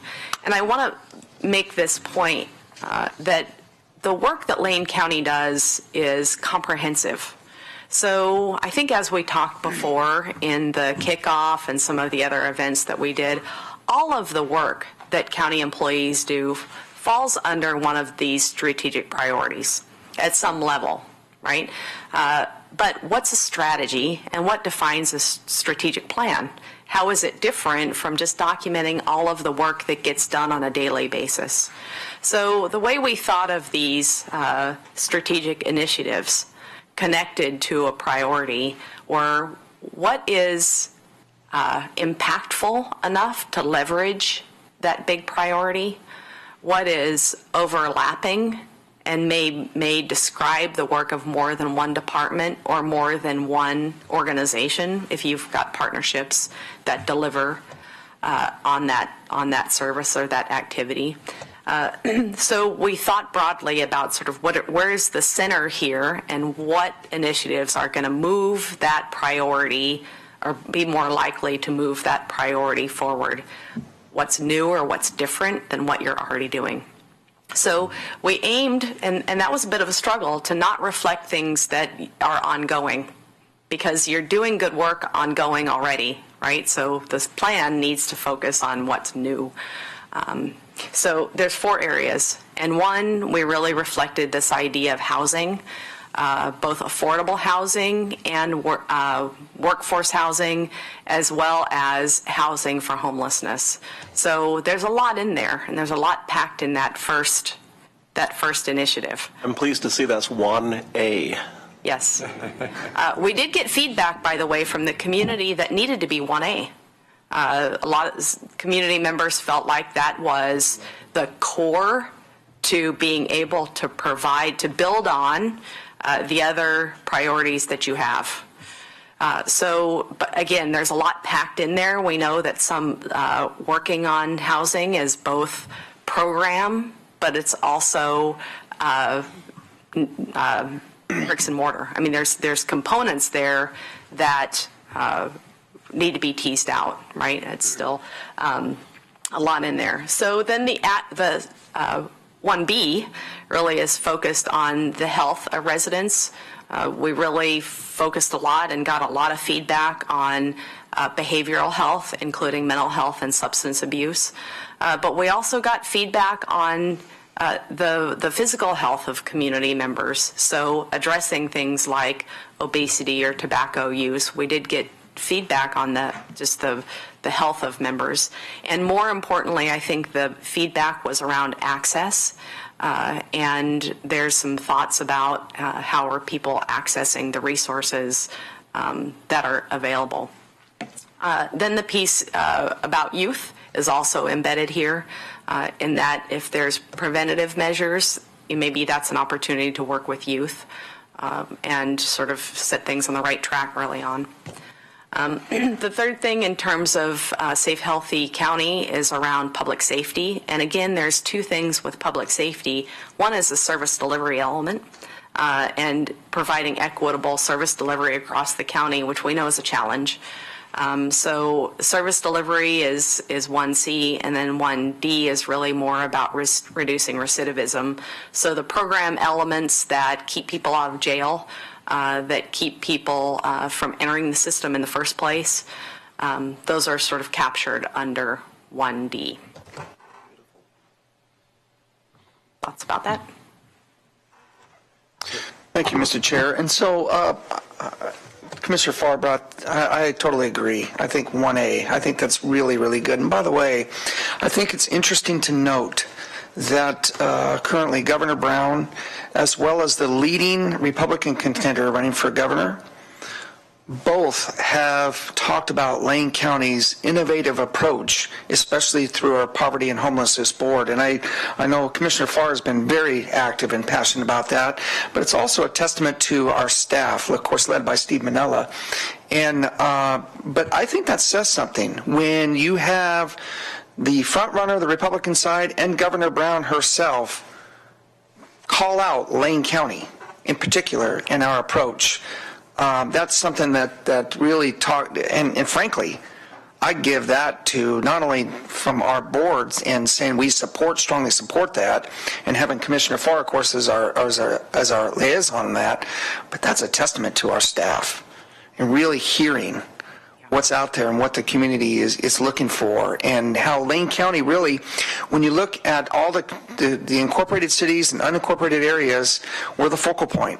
This is where it starts, and we're the conveners of this. And so the fact that it's 1A, I think it says something very, very strong, and I'm really pleased to see that. That not only is it from our perspective as a board, but then you hear the community, you hear our staff, you hear folks from outside, because sometimes, let's face it, when you're up here and as elected officials, you get a little tunnel vision once in a while, but this is one area where it's not.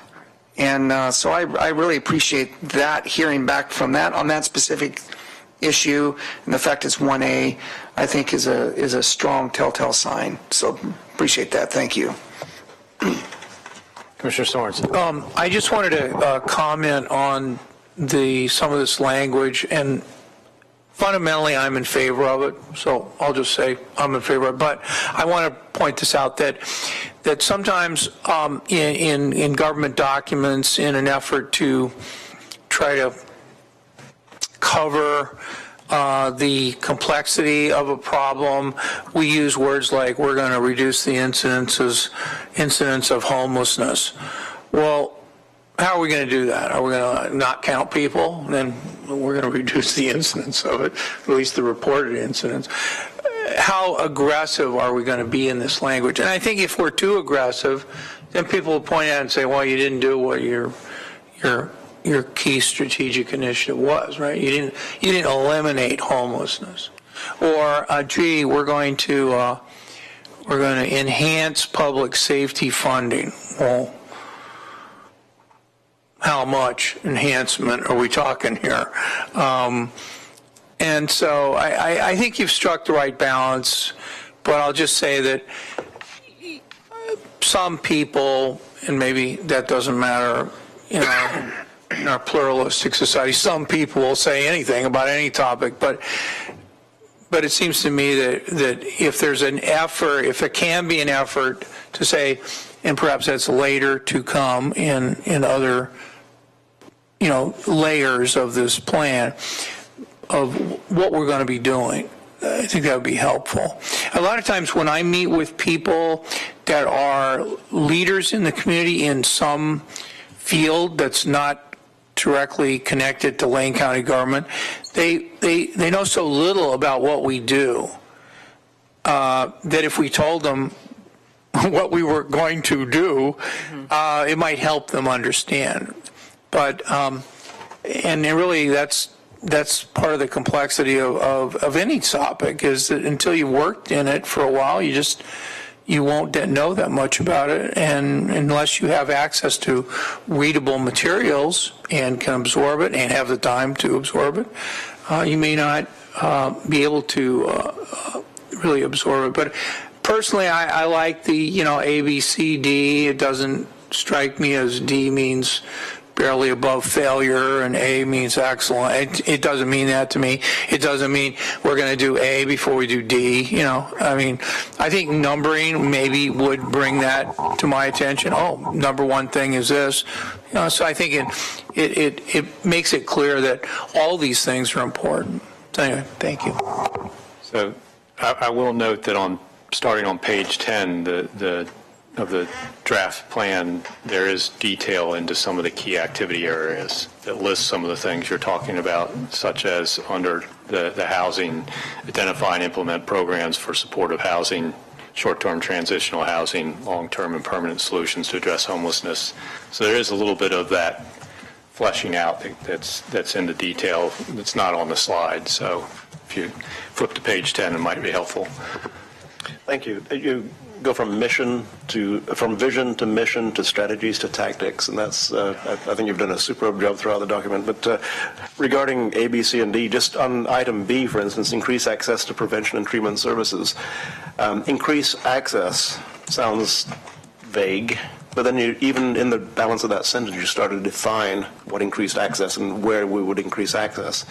And excuse me. And last week, the Health Resources Service Administration conducted a very comprehensive survey of our health services in Lane County, our community health centers. And on 92 areas, we met or exceeded in 90 of the 92 areas. And they said one of those two was kind of questionable. So what it means to me is that you're capturing what it is that we're doing and identifying very specific ways in which to do it. And then, better yet, we're getting a report back on how we meet the standards that we're delineating in the strategies and tactics. So I really like the wording that you've used in this. I think it's just, a single simple sentence that, as Mr. Mokrahajski says, everyone in the organization understands what their role in each one of these is and how they fit into each one of the sentences. That's the important part, is that from the newest employee on the first day on the job, they know what it is, what we're here to do, what is our purpose, what are we living for in Lane County. So I think you've captured it very well. I'll say very little from here on because I think I'm just enwrapped with your presentation. Thank you. Thank you. Mr. Chair, if I just make one comment there, I think there are a couple ways you can think about the implementation of this plan. This is the board, this is the organization's, the organization-wide strategic plan. So everything else needs to fall under this. So this is really the broad framework. We're going to have a lot of work to do after this plan is ultimately adopted, to then work with our departments, and pretty much all of our departments have their own department level strategic plans. Those all need to ultimately feed up. There cannot be inconsistency between what the board has said, these are our priorities and our initiatives and the things we care about and we want to measure, and the work that departments are doing. There's likely, inevitably, going to be a lot of work that departments are doing that is specific and granular at levels that may not be identified here, but a good chunk of the things happening throughout our organization should be reflected in a broad level here. So I just want to share that there's going to be more detailed work to link department planning and initiatives with this broader effort. The other thing to think about going forward is this plan should drive the work of the board and the leadership in the organization, so that, we'll laminate that one pager for you. And as we have board meetings and you're doing work and requesting things from staff, you should be thinking about the things that you commit to here and saying, okay, the things I'm asking our staff to do, are those the things we said were priorities and important in this strategic plan? Hopefully they are. And it's another way to sort of reinforce that. If they're inconsistent, then I think we have to ask ourselves, do we miss something here, or are we starting to go in a direction that is not consistent with that? So again, that's another sort of broader value of this. What we call strategic planning is focusing our efforts on the things that we say are the most important and making sure we're successful at those things over time. So we don't chase squirrels, right, Steve? So one of the last things that I'll say about this slide and the remaining priorities is that you see in your document, as you mentioned, the key activity areas. Those are not meant to be detailed for what every department's going to do. So as Steve said, we're hoping that departments will align their planning work with these activity areas. We identified the activity areas as those things that the county as a whole may need to be paying attention to. So over time, we would see those key activity areas possibly change. If you made movement on some of those in the next year, we would see that box being more adaptable. And so that's kind of the role of the key activity areas, to provide some detail and shed some light onto what is meant by some of the other priorities. To be dynamic. Yeah. Okay, so I'll move on to the next priority area is the vibrant communities. And as I mentioned before, there's a lot of overlap between these priority areas. That's because problems don't necessarily fit into one box or one circle. So there's some overlap here, and we know that a healthy county is related to a vibrant community, for example. Still, we made an attempt to put our arms around these three priority areas and key strategic initiatives for vibrant communities. And the first is invest in a resilient, diverse, and sustainable regional economy. Again, there's a lot packed in there. What do we mean by that? And what we heard from a lot of the feedback was that Lane County values its environment, and it values the resources that it has and wants to protect them. So that's a kind of a big way to say invest in that economy and those things that do that, protect resources and value the natural resources and the environment that you currently have. The second is pursue programs and practices to reduce impacts and leverage the natural environment to enhance livability and economic development. So again, it's another descriptor about how and what economic activities may fall under the most important priorities for the county. And then the third area is, or C, is enhance equity and access in service delivery and representation in governance.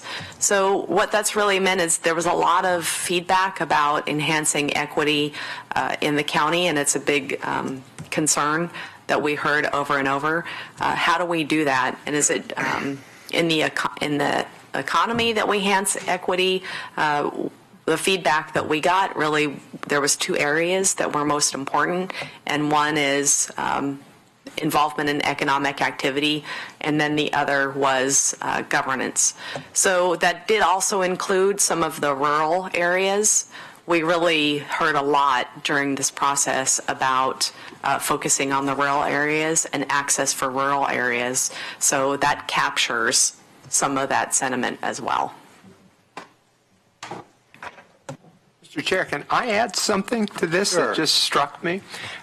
Listening to the travel lane presentation, to step back and say, you know, communities aren't in some ways just the people that live here year round. They're also people that come and visit. And that's part of economic development. It's part of the infrastructure with the discussion about the convention center. So it's just something to kind of also offer on here about one of the things that I've really appreciated in working on the team is how there's a lot of richness and you know, underneath these words, and can encompass, you know, various things. But there's a sense of a vibrant community that also includes those who are working here or just visiting here but may live somewhere else, and that's important too. You're part of our community too. Yeah. Thank you. And we do have those who testify. We have live, work, and play that's supposed to capture some of those. Play captures visit, doesn't it? Yes. Thank you, Mr. Chair. So just real quick comment on this piece, and this really goes back to the whole people and partnerships that is right in this, that is the cornerstone, the middle, the piece that the rest of it circles around. What we're finding out more and more when we talk about regional economic development, it actually goes beyond the borders of Lane County. In fact, you think about the regional accelerator. So RAIN is what the acronym is. You have Corvallis RAIN, you have Eugene RAIN, and then you have Oregon RAIN. And there are all these pieces that have to mesh together in order to be successful. I really look at our regional economic development it's really becoming Lane, Lynn, Benton. I mean, the 3 counties there's so much going on, so much activity where we're coordinating our efforts constantly to make things happen. Now, I'm glad you mentioned Travel Lane County because they're still here, of course, and because they're a cornerstone of economic development. Something I've been pushing for years, where it's finally happening. I mean, frankly, I always felt Kerry should have been in the middle of these economic development discussions going back years ago. And well, now you're seeing that happen much more, I think, today than what we've seen really in the past. But that's where so when I think about our diverse and sustainable regional economy, it's just not just Lane County anymore. Right. It's going beyond those borders. And I think about the rural opportunities. Well, there's a person named, her name is Carolyn Cummings, and she's actually contracted with Oregon RAIN. And the work that she's doing now in our rural community, she had a lot of success over in Florence. Now she's working with Oak Ridge, Lowell. I mean, she's getting out and talking about really the entrepreneur spirit. I'm a big fan of Shark Tank.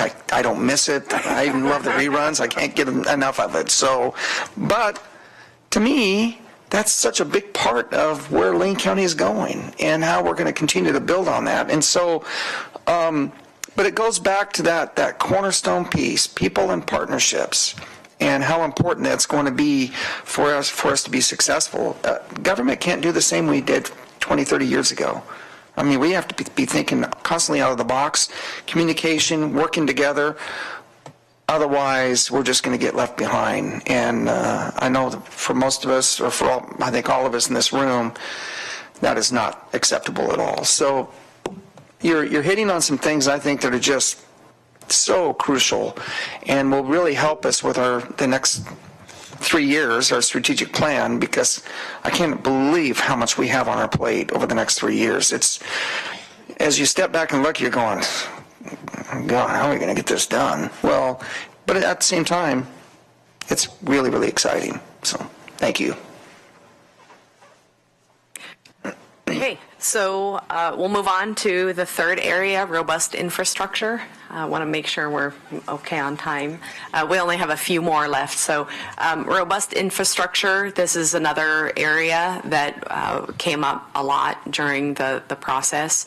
And 3A being enhanced safe transportation facilities and operations. So safety was a very big issue and on the minds of both employees and residents throughout the process. And the second piece there was maintenance of existing facilities. So sort of the fix-it-first approach got a lot of support. So maintaining the assets that you currently have and identify efficiencies in those capital assets. So are there areas where you can be more efficient but also maintain facilities in a way that does enhance livability in the county? So this priority area really was interesting because it looks at your assets as leverage, and it looks as at return on investment for the assets that you have, but also the ones that you are going to develop, which is 3C, which is any new facilities that you may provide is to be able to enhance those, fund those, to support safety and livability. So again, it's that return on investment for safety and return on investment for livability that may be sort of the distinguishing feature of your investments in capital.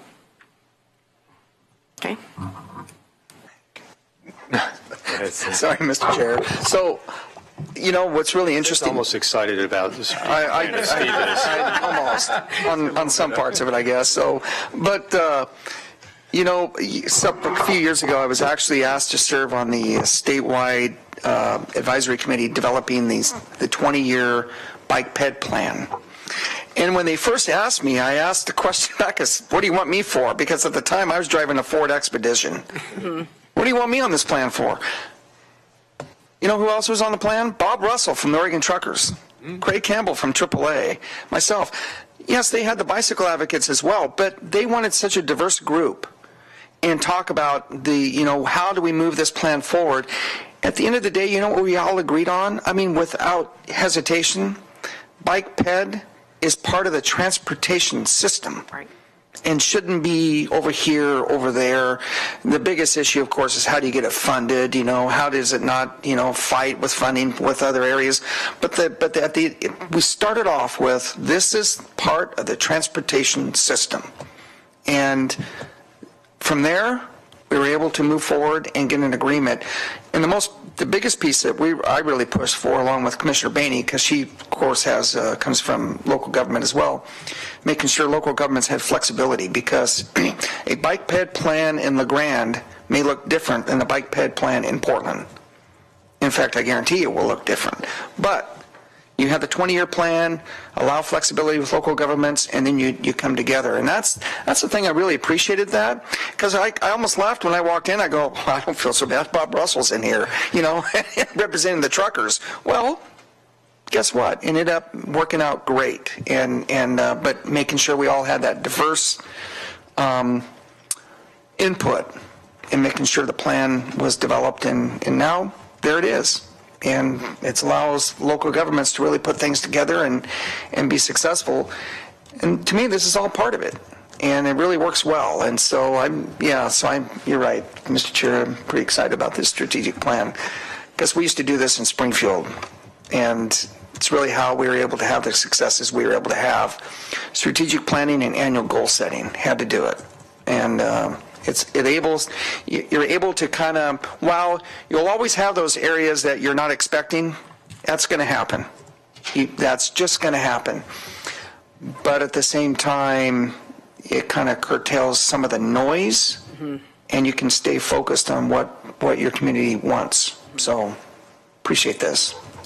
And just one other aside is that when we talk about overlap in these priorities, some of your safe, healthy infrastructure really contributes to your economic development outlook. So again, during this process, we talked with residents who see your bike ped plan as an economic development and a visitor attraction tool. So the overlap again, like I said, it's a struggle to put things in bubbles or boxes because we recognize there's overlap, but more importantly, we recognize there's synergy. And so I think that idea of synergy is with your people and partnerships as well as initiatives and some of the key things that you may work on.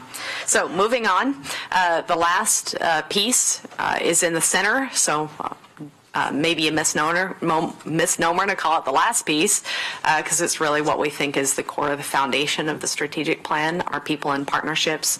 And there's 3 areas there that came to light. The first is pursuing strategies to enhance fiscal resilience and operational effectiveness. So that initiative really kind of captures the foundation of the organization and keeping the organization alive and healthy for all of the other good work that's done. The second piece is enhance employee engagement and resilience. That, again, we see as the same. So as important as fiscal resilience and operational effectiveness, investing in your employees is one of the things that we know is going to have a lot of, so to speak, bang for its buck. And then the third, enhance or embrace internal and external partnerships to leverage and extend county goals. So there's things that kind of fall naturally under 4C in terms of the partnerships that you're already doing, but it may also identify some other opportunities for partnerships throughout this process. Thoughts about that? It covers everything really well. And employee engagement is just a huge piece of getting all this work done. An engaged workforce is so much more productive and tends to be, higher longevity, less turnover, all sorts of things go with that. So that's just a big piece. And of course, the internal, external partnerships, we already have a lot of those, but, we just mentioned the possibilities of public-private partnership as far as the convention center and our role possibly as a landowner in that. There's more to come. So I think important piece, and it is in the center of all this, because all those things we got circling around the outside, this is kind of what makes them work. So I'll move on another few slides here. I want to talk a little bit about implementation and measurement. So we're still working through some of the ways to measure the plan and progress on the plan. But what we know is that we heard a lot about the need to create alignment. So in terms of creating alignment, again, with the community activities and the county, that's the partnerships piece, but also to create alignment with departments. So one of its goals is to create some alignment. We're hoping implementation means that departments will continue to do the good work in terms of planning consistent with this strategic plan. And we also heard in terms of measurement a lot of feedback about creating a simple tool or a scorecard or a snapshot about how to kind of quickly capture the county's progress on these key strategic initiatives. So there's a couple ways to do that. So I want to talk a little bit about outputs and outcomes. Outputs is really the work that you do in capturing what has been accomplished. What have we done to advance housing? But outcomes is a little different. Outcomes ask the question, did it make any difference? So we can track 3 sort of big buckets of things when we do measurement. One is program performance. That kind of falls under that output box. What did programs do, or what did the departments do? And then the second 2 pieces of measuring outcomes, one is social and economic impact, and the other is organizational health. So those are really more or less outcome measures. The important thing to think about, and the reason why we tease these apart, is because we want to be strategic about the metric that's used. you don't have the time, and Judy certainly doesn't have the time to measure the hundreds of things or the thousands of things that go through this strategic planning process. So we want to be specific and clear about what it is that we'll measure. And that graphic up there is really how to think about the target metric, and that is something that is actionable, something that is transparent and simple to measure. There's a common interpretation, and then finally, there's accessible and credible data that can help support that. So with the next slide, so this is, again, this metric here is something that's adapted from the CDC, which is commonly known as having sort of the authority on metrics. So programs all over the country use this sort of vetting tool to look at the metrics that they'll choose. So the next slide is a list of possible metrics that we're looking at. I know there's a lot of words on that slide, and I'm not going to go through every one of them, I promise. But we've divided up some of the metrics and the possible metrics that we're looking at into those 4 priority areas. Again, there may be some overlap. That's something that we want to bring back for you to look at during the adoption phase. But this is really how we involve departments and how we involve Judy and Steve in terms of developing or delivering on that scorecard approach. What's going to be on that? What's going to be on that scorecard? And can this metric serve multiple purposes? And does it communicate progress to the commission? I don't know if you want to have feedback on that, or if I should just keep on moving. What are the environmental indicators, and what are minority and business set asides? Right, so we're still looking at what we think the environmental indicators might look like. There's a variety of things that you could look at, and that's why this is just a proposed list at this point. You could look at greenhouse gas emissions, for example. You could look at sort of some of the water quality data if that's the choice. So we're still sort of sorting through what that is. So you picked on the one that we're not quite there yet on.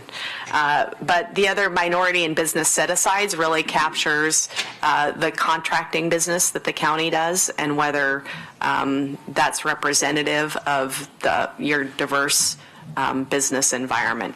I don't know, if Judy, if you want to add any more to that. Just again, as you were saying, we're still trying to define some of these and working with departments on what is it that they currently track already. So kind of finding that balance with not overloading staff with a number of things that they now need to track in order to see if we're achieving this, but finding that balance of, is this really a good measure, but also with not overloading staff too. So I don't have anything more on that piece, but it is absolutely kind of tied to the procurement process or some of the contract and bidding processes that we have in place.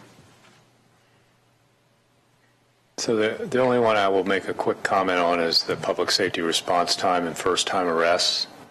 If we improve the response time, we will probably have more first-time arrests, and that's actually a good thing. We know, as you think about restorative justice, I would much rather be arresting people once and getting them in through diversion programs and treatment, et cetera, early in their criminality, early in their addictions, whatever else is going on, versus, I would prefer all of our arrests to be first-time arrests. Right. The problem is right now we're working on 10, 12, 13, 14 arrests before we get people really under control, and part of that's just our lack of response in a lot of that. So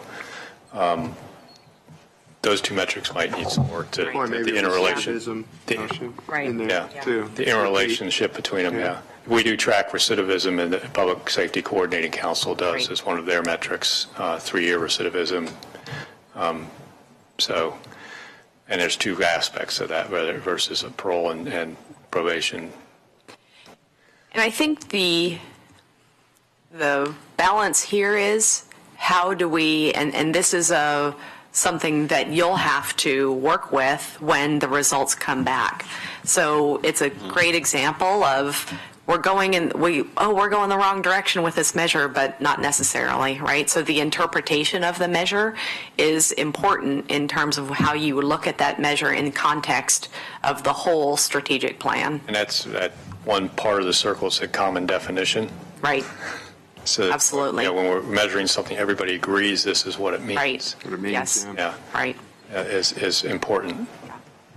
So we still have a bit of work to do there. And this is shaping up. This is another version of the one page that we would hope to be able to have developed. So right now what you see is the priorities there, the strategic initiatives, and then some possible scorecard measures. And again, these measures are just draft at this point, but the one-pager kind of captures everything together.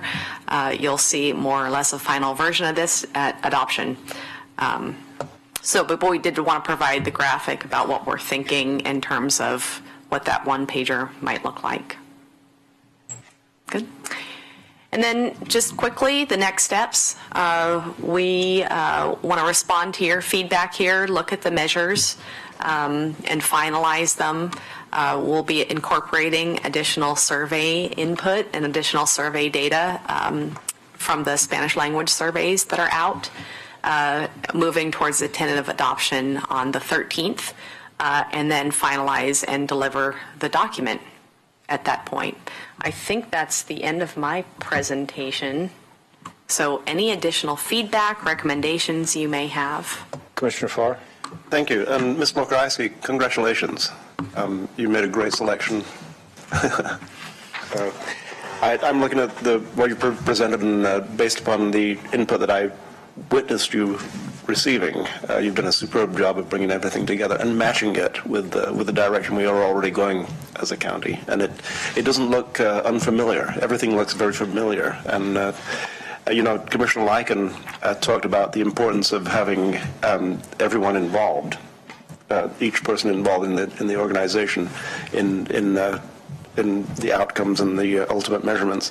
And this really does a good job of putting it in language that people understand, that people can. It's not mysterious at all. And it's very achievable. When we take turns being chair, and when Mr. Mokrajewski was hired, it was just happened to be my turn at that point in time. And one of the first things that we talked about was strategic planning. Well, he began to school me on strategic planning, and in fact, what you're seeing right now is the outcome of what I believe is Mr. Mokrajewski's drive to make certain that we do have a strategic plan that meets what Commissioner Lyken, I'm going to quote Commissioner Lyken again, we have so many things on our plate right now, how do we deal with all of them? Well, you put it into an organized fashion and you make certain that you prioritize the things that you deal with, and if it's not in the plan, what the heck are you doing even thinking about it? So that's how we deal with it, and I think you're doing a superb job of that and taking us generations into the future at this point in time. In the mid-1970s, I went to work for a hardware store. It's kind of cool, little tiny hardware store. It's maybe the 7th or 8th biggest hardware store in Eugene, and I enjoyed it. And I worked with them for decades. And during the decades I worked for that hardware store, in the late 70s we built a strategic plan with a vision and a mission that is still in place with that little hardware store today. Well, during the decades I worked from, that little hardware store became the largest single outlet home center in America. 3 times bigger than any Home Depot. Wow. And it's it comes back to having a strategic plan that everyone in the organization understands the language, and is able to contribute to on a daily basis, every moment of every day, testing yourself against a strategic plan. Where does this fit in the plan? And I think you've done a superb job of capturing that in this tiny little 20-page document that represents volumes and volumes of work. Thank you very much. Any other feedback or comment? Commissioner Lyken. Thank you, Mr. Chair. Trying to think, when am I going to keep my mouth shut? Anyway, no, I think Commissioner Farr summed up a lot of this, and I really want to say thank you very much. I think what I've found is when you develop a really quality strategic plan, then allows those of us here, the 5 board members, to do our job correctly. And I, instead of trying to, I don't like to, in fact, most people know that have been around me, I'm not a weedy person. I don't like to get in the weeds. Chair Bozovich and myself are different in that aspect, because Chair Bozovich enjoys the weeds a little bit more than I do. I'm not a weedy person. I like to understand where our strategic plan's going and then operate beyond that. And so I love that's why just the people partnership is part of that center. That's the piece that I really grasp hold of, and I take that very seriously, because that, to me, that's a big part of our job, is connecting those dots with folks, bringing them in. I don't like to use the word rainmaker, but for lack of a better word, I mean, that's kind of where we are as a board, and that's where we can really help out in different areas. I mean, you'll find all of us have our niches that we like to be a part of, and I think that we do them quite well, and have key relationships with people in different, not only here locally, but the different parts of the state and beyond. And I think that's where the success comes in play. And I always appreciated Mike Kelly when he was our city manager in Springfield, who unfortunately passed away this last year. But Mike was such a strong believer in these strategic plans. I mean, such a strong believer, and allowed myself as mayor and the council to do our work and go beyond.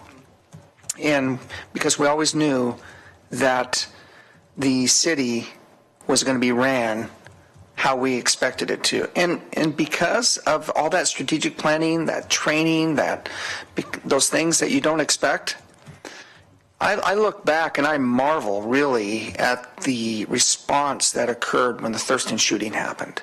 The response, I'll never forget when Chief Murphy told me that they had triaged and moved everybody out in ambulances and so forth. By the time they responded, it was less than an hour when all the wounded were taken out and moved into the hospitals. I got to tell you, that's amazing, because they had never, ever, of course, been a part of that before, but we had these strategic plans in place, we had the training in place, and they just knew how to step into action. So, I mean, that's really, from my perspective, those are outcomes, and they're outcomes that you don't expect. And, we're hit with them here at Lane County at times, with things that happen we don't expect, but because there's plans in place, it'll help you really adjust and make sure that the situation can be handled. And so that's why I just really like this, and I really appreciate the work that you've done. I would agree with Commissioner Farr. Great choice, and making sure that you're our consultants in this one, and greatly appreciated. And thank you for your role on really developing this and putting this together based on the feedback, not only from us, but the feedback from our staff community. This is how, at the end of the day, we're going to have a good, solid strategic plan in place. So thank you for that. Thank you. So, did you have something? Go ahead. Thank you, Mr. Chair, and thank you, folks, for the great work that you did.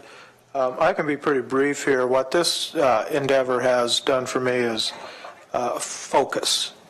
I now have a very clear understanding of where we've been, where we are, and where we're going, and that is very, very helpful. And so thank you again for a great work and helping us on this. So I have a couple comments on the overall plan. Can't say enough about just our past history with the strategic plan and Steve's ability to hold his management team responsible for developing strategic plans that fit into our current one and working that down the levels of the organization, which is one of the reasons why we've been so successful. And that, when we asked employees what the values were, integrity came back, because if you're following strategic plans, it leads to integrity, so it's just one of those great things. But I've got a couple comments and all. One of the things I really like is that you pointed out the difference between output and outcomes. It's kind of important, and being the detail guy, words have meanings to me. If I hadn't been an engineer, I probably would have been a lawyer.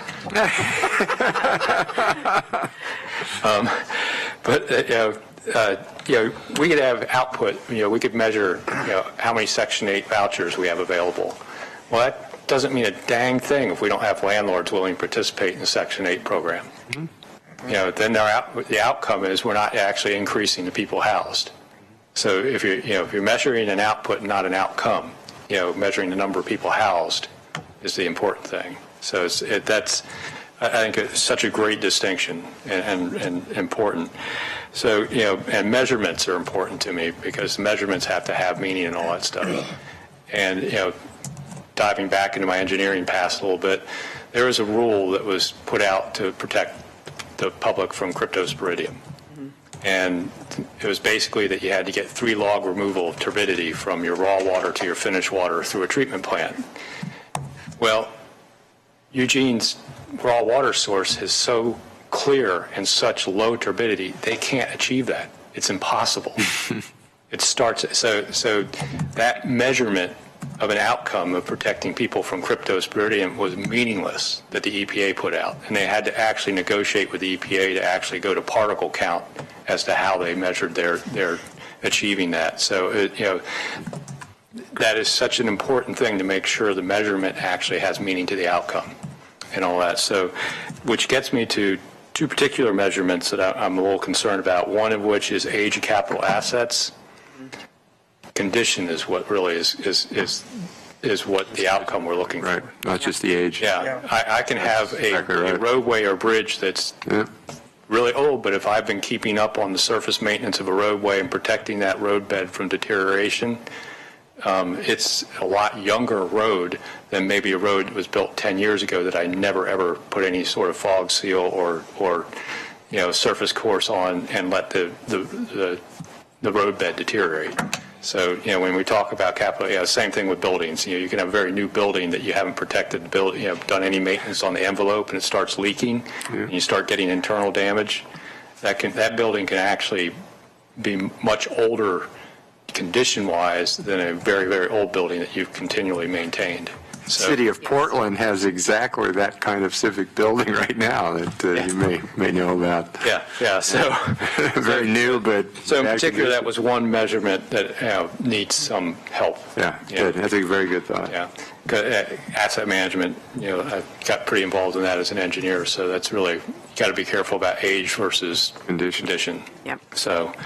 And then I already talked a little bit about response time versus first arrest and the interaction between those two. So, but overall, I think you guys did a great job of capturing the public input. I enjoyed taking part in trying to disseminate the need for public input. I was happy to see my district was heavily invested in that. Yeah. But a little help from Devin there. And the Siuslaw News, I think, and just a very active group down there on the coast because they've been doing their own visioning and strategic planning in the Florence community. So when they saw us doing it, I think they were ready to jump in and participate. So, well, any other input or comments? I think we've probably given you some stuff to chew on, and thank you very much for the great work you've done. Thank you. Thank you. Thank you. Yep. So we've got about 10 minutes to 12. Do we want to put the LRAPA letter at the end of the day, and maybe we can work through some of the announcements before lunchtime? Or do you want to jump right into the LRAPA letter? It's getting close to noon. The end is fine for me. Yeah. I'm going to have to leave probably in the next few minutes. So let's go ahead and jump back. First, we skipped over county council announcements, and we do not have an executive session today, and I don't think there are any other announcements. No, Mr. Dingle indicated he didn't have any announcements today. Okay, then we have county administration announcements. I already provided a brief update on our work with Rivera and Nails. If you have questions, let me know on that front, but we are actively working on that one. And then I just also want to share with the board that I'll be headed out to the NACO Legislative Conference in Washington, D.C. I understand Commissioner Lyken and Commissioner Farr are also attending there, and so I'm going to be participating in the National Association of County Administrators meetings as well as NACO meetings, and I know we have some where you've worked with Smith Doths and Andrew to get some meetings with our congressional delegation and staff, so look forward to that effort. I'm particularly from our Health and Human Services and Public Works departments, just getting some information from them on legislative issues and priorities and where things are at, so I'll share those with the commissioners who are going to be on that trip as well. So I'll be out next week and then back for the third meeting on the 13th. That's all, Mr. Chair, unless you have questions. Any other questions? So that gets us, follow my agenda here as I flip around. Let's see, we got, how about commissioners' announcements? Any announcements from commissioners? I already mentioned HRSA. We'll hear more about that later.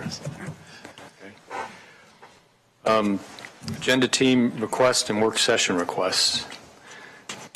I was going to ask Commissioner Williams if he wanted to, did you want to do an agenda or a request with Oak Ridge, what they were requesting? Yes, I would. Thank you. Yeah, just get head nods on that so we can have staff kind of delve into that.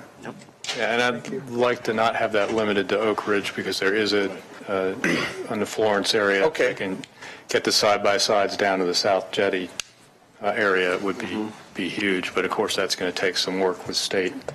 I can tell you those side-by-sides are getting very popular. A couple that's in my Lions Club with me purchased one about a month ago, and they have just been having a blast with that thing ever since they got it. I hear nothing but about how fun it is to go out on their side-by-side. Do they rent them yet down there? I mean, probably do. Yeah. Rainbow was another one mentioned. Oh, in Rainbow area. So could we get a formal request on that so Diana can get that on the? I got it. Yeah. You have it? I have it, yeah. Okay, very good. So thank you. Another item that comes up mentioning NACO, I think if I can get head nods from board members, we need to have a discussion about travel with board members and how it gets authorized. It needs to have a discussion at the board level because it's putting staff in weird places when individual board members come up and say they want to get something booked and who's authorized it, whether it's approved, et cetera. There's some things we count on every year, like the United Front trip for the past chair. You know, that's kind of an automatic. But, you know, where is the rest of it? Where are we with our travel budget? Who gets to go when? And all, I think, is an important discussion we need to have and maybe set some policy around. So if I can get 3 head nods, maybe staff can come back with that on a future agenda. And I'm seeing 3 between. Yeah, I have a question, Mr. Chair, on that. Did so staff develop, and then do you want it moved, actually moved into policies and procedures discussed, or just staff develop something coming straight back to the board? Maybe policies and procedures first. That's actually an excellent idea. Yeah. To have So you want to develop a policy first? You want some kind of?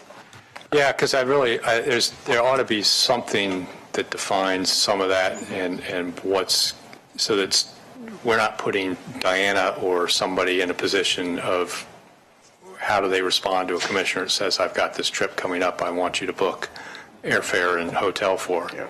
You know, I mean, some of it where we're pulling out of our own office budgets, that's a different story. We don't need general authorization, but if we're asking to access the board's, you know, in the board as a whole's travel budget, we need to have some policy set around that. Yeah. And I don't think it's very clear right now. Okay. Along with that. Good. I think policies and procedures before it comes to us is a good move. Thanks for that suggestion. Any other agenda team requests or work session requests? So we'll move the LRAPA letter to this afternoon because I think it's more than 2 or 3 minutes worth of discussion. And we will recess until 1:30 where we'll pick up with some public hearings and other times certain items from Public Works. So at the sound of the gavel, we'll be recessed and reconvene at 1:30.